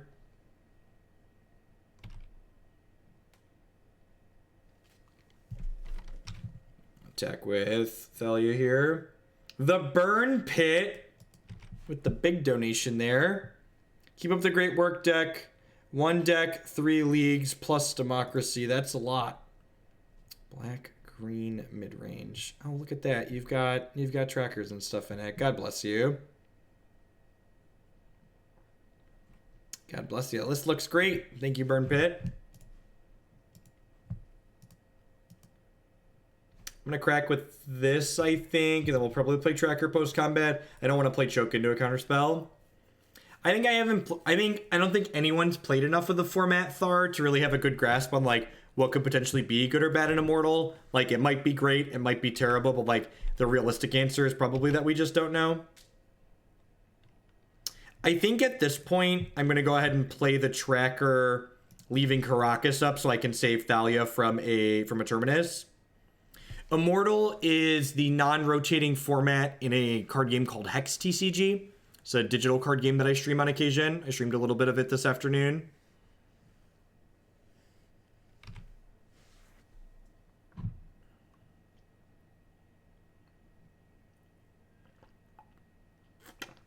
I don't know, Evil Toaster. I haven't really played with or against that.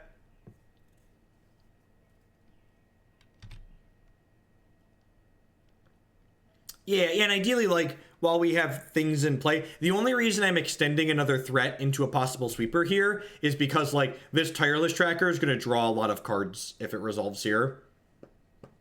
Like, honestly, my opponent could have a Plow, and if they have a Plow, they might Plow my Knight in response to this Tracker, just because, like, of how many cards Knight Tracker draws in unison.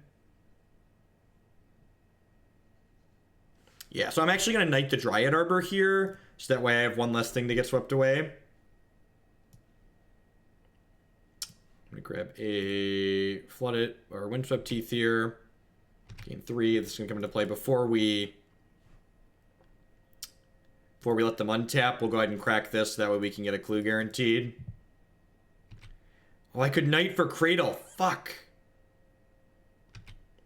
I played the land before Tracker because I thought there was a non-zero chance the Tracker was going to get counterspelled. And if the Tracker got counterspelled, I would prefer... Yeah, I could have Knighted for Cradle and dropped the Choke, because I could have left the Dryad Arbor in play. I could have Knighted the Bayou, and then I would have had 1, 2, 3 plus the Karakas. And leaving the Karakas up insulates my Thalia from removal on a sweeper, which is ideal. Like, my opponent's playing a sweeper-based control deck, so ideally I would like to give them the least amount of value from whatever their sweeper is going to be.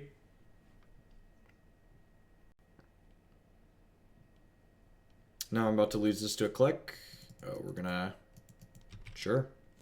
Sure. Sweet. That means they have to have exactly Force of Will to counter this Choke. Oh. Oh. Oh. Really? Ah!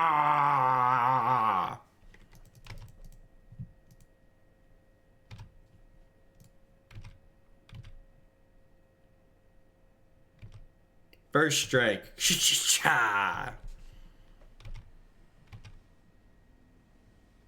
Your move, Yugi boy.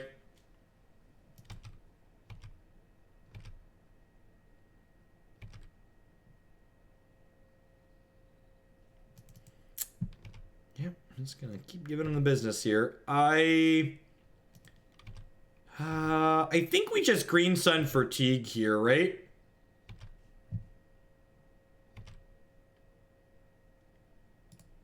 Just like, say no terminus for you. Come back in 1 year. Pengu Power, the 26-month resubscription. That's so long. Thank you very much and welcome back. I appreciate the continued support.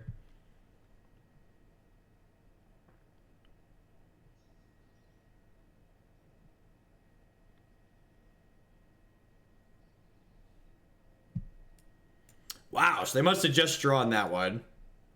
Pitching Supreme Verdict. Yep, fair.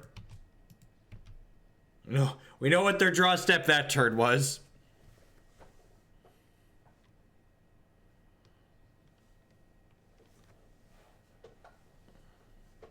Teeg prevents Entreat, he prevents Terminus, he prevents Jace. He suggests my opponent don't do any of the dirty things they really want to do.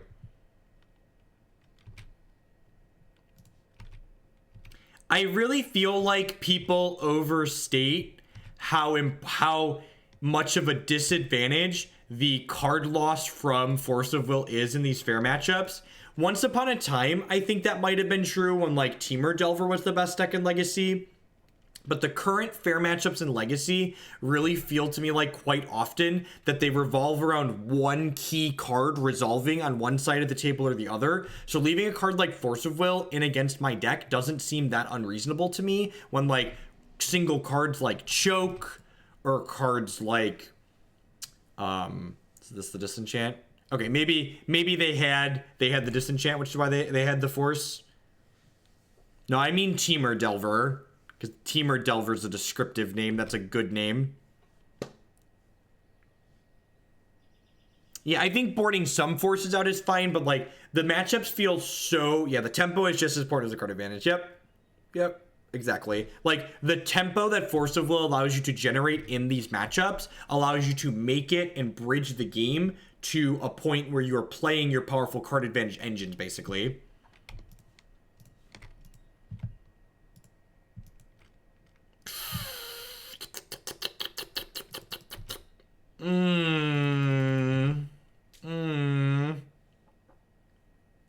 Do you believe in miracles, opponent? It's unfortunate. No, you don't. Alright, God bless. So I'm gonna start by attacking.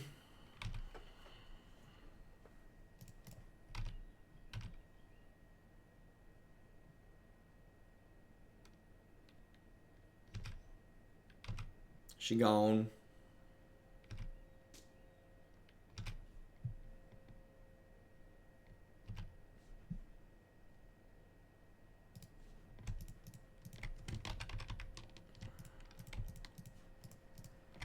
Again, we're paying a health to leave the Karakas up because we want Thalia to be protected by the Karakas.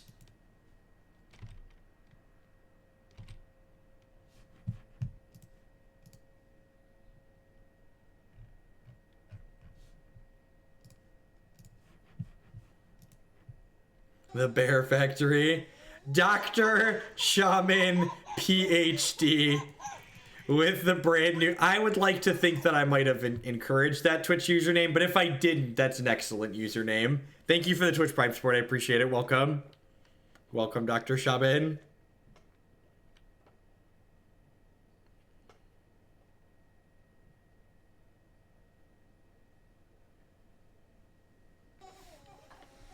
Lost so much against Legacy Burn. Now my deck is crumpled up in the garbage. Jules W8, thanks for the 2-month resubscription. I appreciate that. Welcome back. Oh, that's a good one.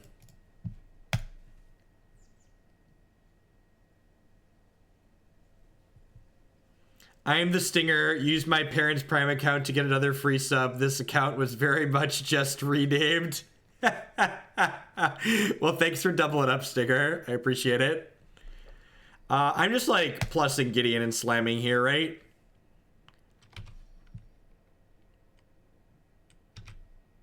Because I can actually protect Gideon with Karakas.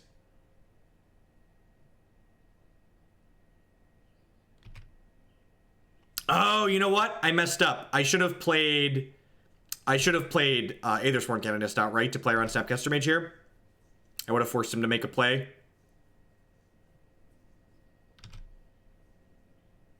Well, Teeg stops Terminus. Teeg stops Terminus. I was thinking about Terminus. Teeg stops Terminus.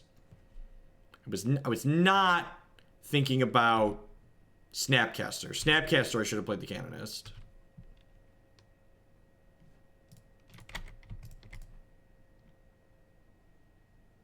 Mistakes were made. It's fine. We're still in an okay spot here. Like they have to like piece together a lot to get through this board, and then like I sold the Gideon as a follow-up. But we definitely could have killed them a little bit sooner.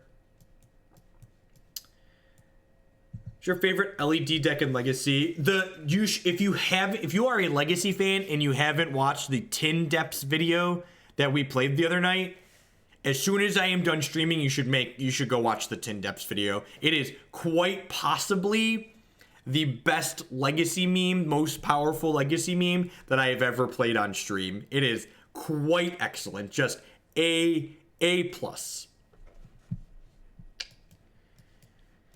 I think this hand's fine on the back of Dr. Shaman into a fast Gideon.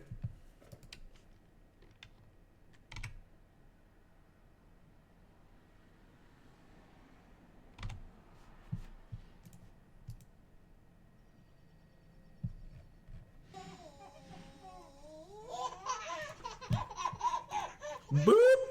Velik with the big resub. Thank you very much. I appreciate that. Be sure to drop me a line and let me know what deck you would like to add to the queue for your tier 3 sub. Or if there's a deck in there already that you'd like to bump up. Nice. Nice. Yeah, that deck is sweet. I think that definitely qualifies my favorite LED deck right now.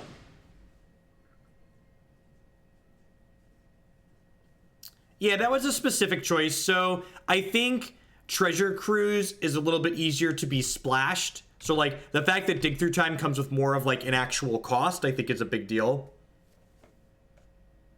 I want to just play Knight of the Reliquary here, right?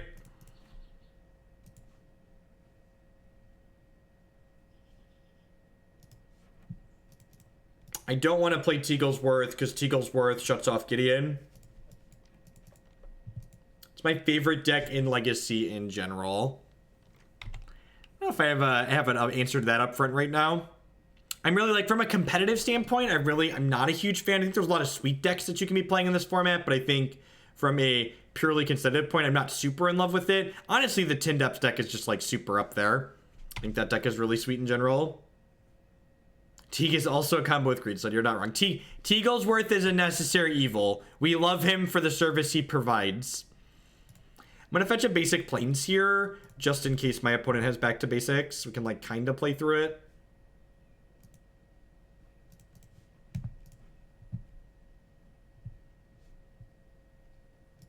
And I'm just going to jam this into a potential counterspell here.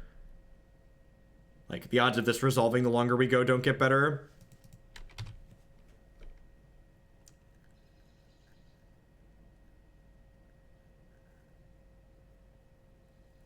While getting in Griffinson? That's an oddly specific question. Alright, the Bear Factory is go. I guess you could argue not getting a black source is bad, because then Dr. Shaman can't eat spells out of their discard pile. Eating spells out of this discard pile is kind of ideal.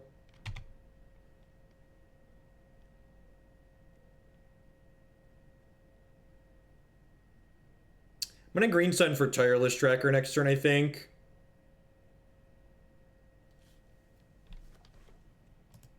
I'm going to Green Sun for Tireless Tracker here.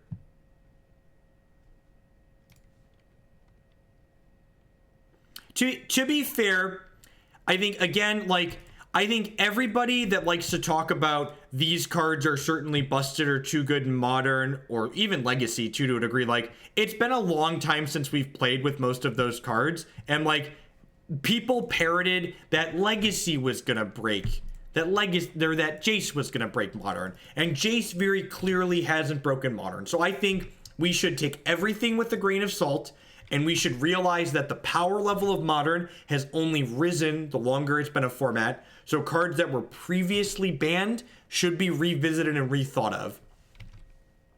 I think that's only fair. The tracker kind of extends into a sweeper here, but at the same time, he draws at least one card. So, like, he's replacing himself if he gets swept away.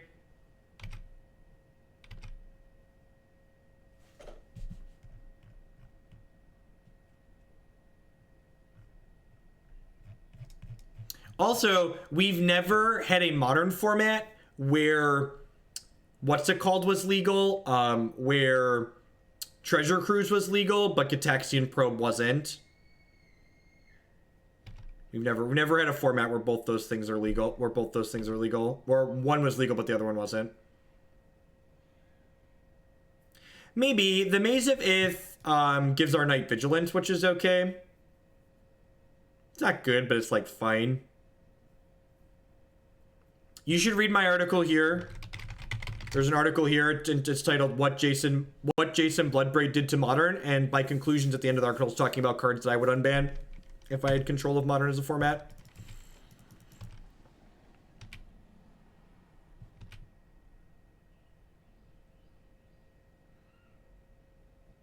Well, that's a good draw because it lets me play Teagle's Worth while protecting it.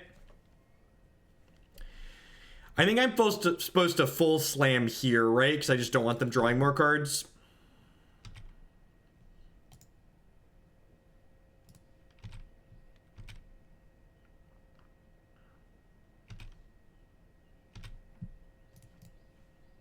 And now, like, I play Teeg. I play Karakas. I make a 2/2. I think I just want to pass the turn here. Like, I've got enough stuff that they need to sweep the board. So, I want them to sweep before I put this Canonist out, I think.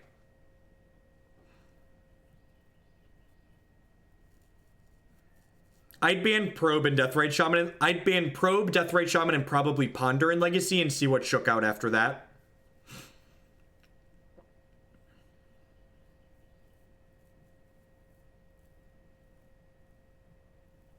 I'd probably unban Squirrel Nest, Mind Twist, and Oath of Druids too, just because I would really like to see the format with those cards gone. This is the reason I didn't attack with Gideon, for reference. When is it correct to emblem Gideon? When it's lethal?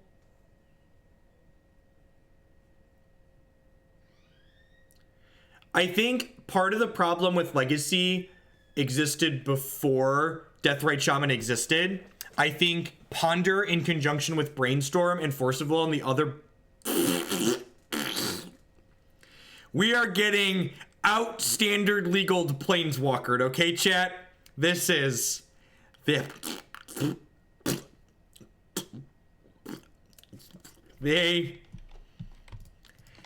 Alright, that is a Legacy legal Magic to get. You know how you can tell that 4-color control is alive and well in Legacy? This is how you can fucking tell right here. This is how you can tell. Alrighty, that certainly just happened. Okay,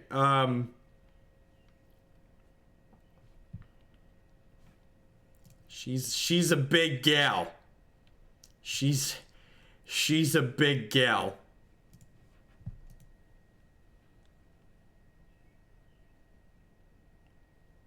Yeah, I think we just plus Gideon and then full hip check the Elspeth here. And then I think I'm actually going to go Teeg plus Canonist here. They flip Azcanta and then land Ugadas, right?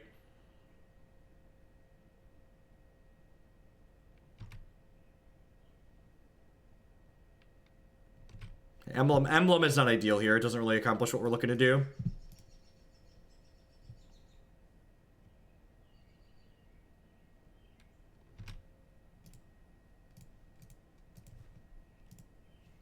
I think I still want to play this Canonist here. We're dead to a Terminus at this point.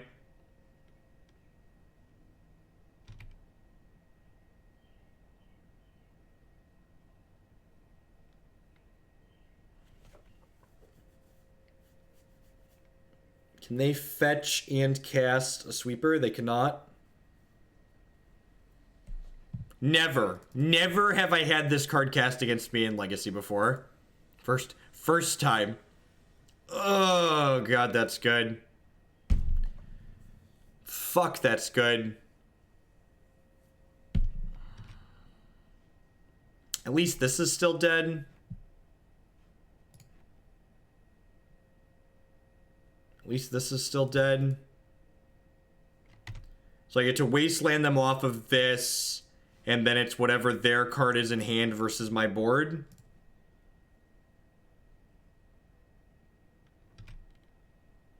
Yeah, we're still okay. We're a sweeper away from not being okay, but we're currently okay. If I would have fetched a black source instead of this basic forest, we'd be more okay. Because Dr. Shaman would get to do his thing.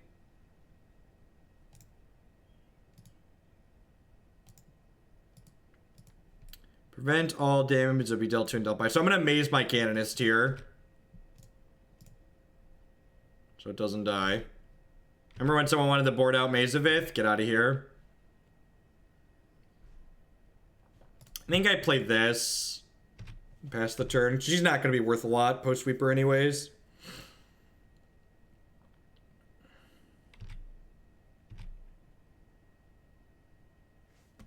Maze only works on attacking creatures. Yeah, Canonist stops Snapcasters, which is valuable. Which makes the fact that Shaman can't stop Snapcasters a little bit less bad for us. My Tireless Tracker is exiled, right? Yeah.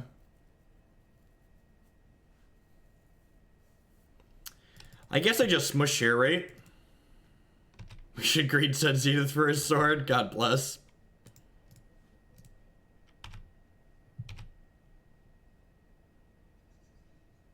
Don't settle the wreckage me, bro.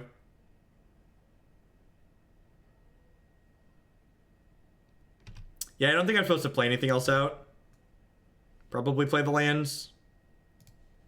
Just like holding lands doesn't really have value.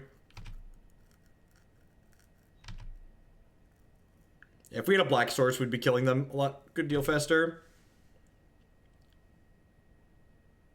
Every time they don't stop on their draw step, but just like get this fist pump moment.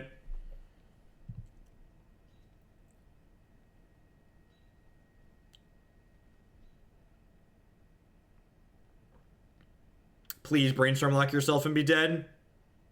They haven't cast a single Terminus, so like it's a pretty good chance we're dead. That means they didn't find a Terminus, right? Because if they found a Terminus, they just cast it. Which is pretty excellent for us.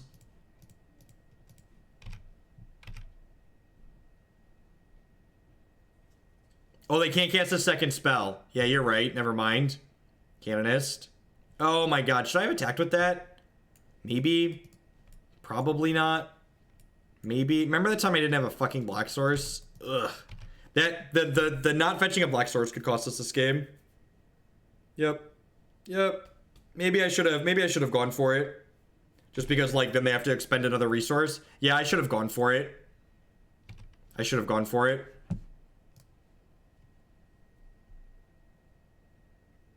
This is the Jace. Yep.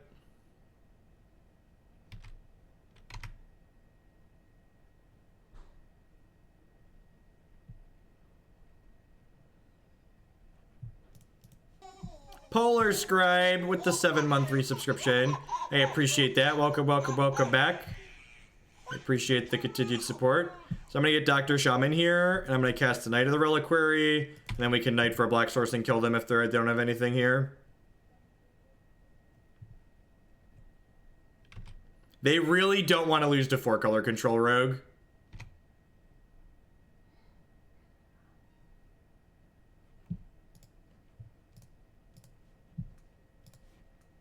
That one. I would like to exile that one. Yeah! Alright, so not punished by my early misfetch. We dropped a match to burn. We didn't play against 4-color control, so that was nice. I think this deck's got a pretty bad matchup against 4-color control. Just like they just do what you do a bit better by and large. Like I mentioned a couple times in this league, I actually really like pretty much all of the choices in this deck list.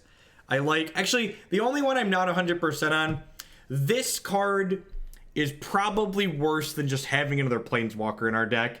If you think 2 Gideons is too many, I would play a Gaea Ghost Assassin or another like kind of card like this. I think this card's just not good enough. I think I want another source of like card advantage or like Fair Mirror Breaker that's better against sweeper effects.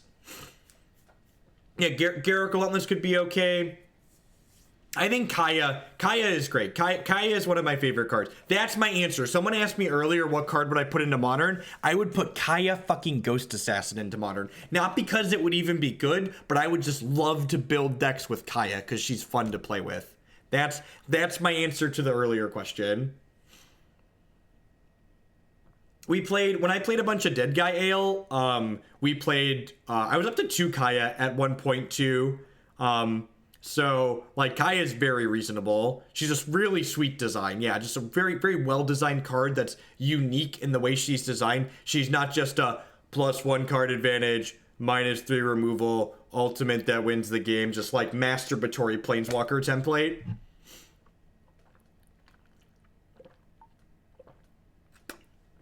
So that's why I like Gaea. But yeah, if you want to play Maverick, I like pretty much all of the decisions this deck list has made sans this Sigarda. I would swap her for another Planeswalker.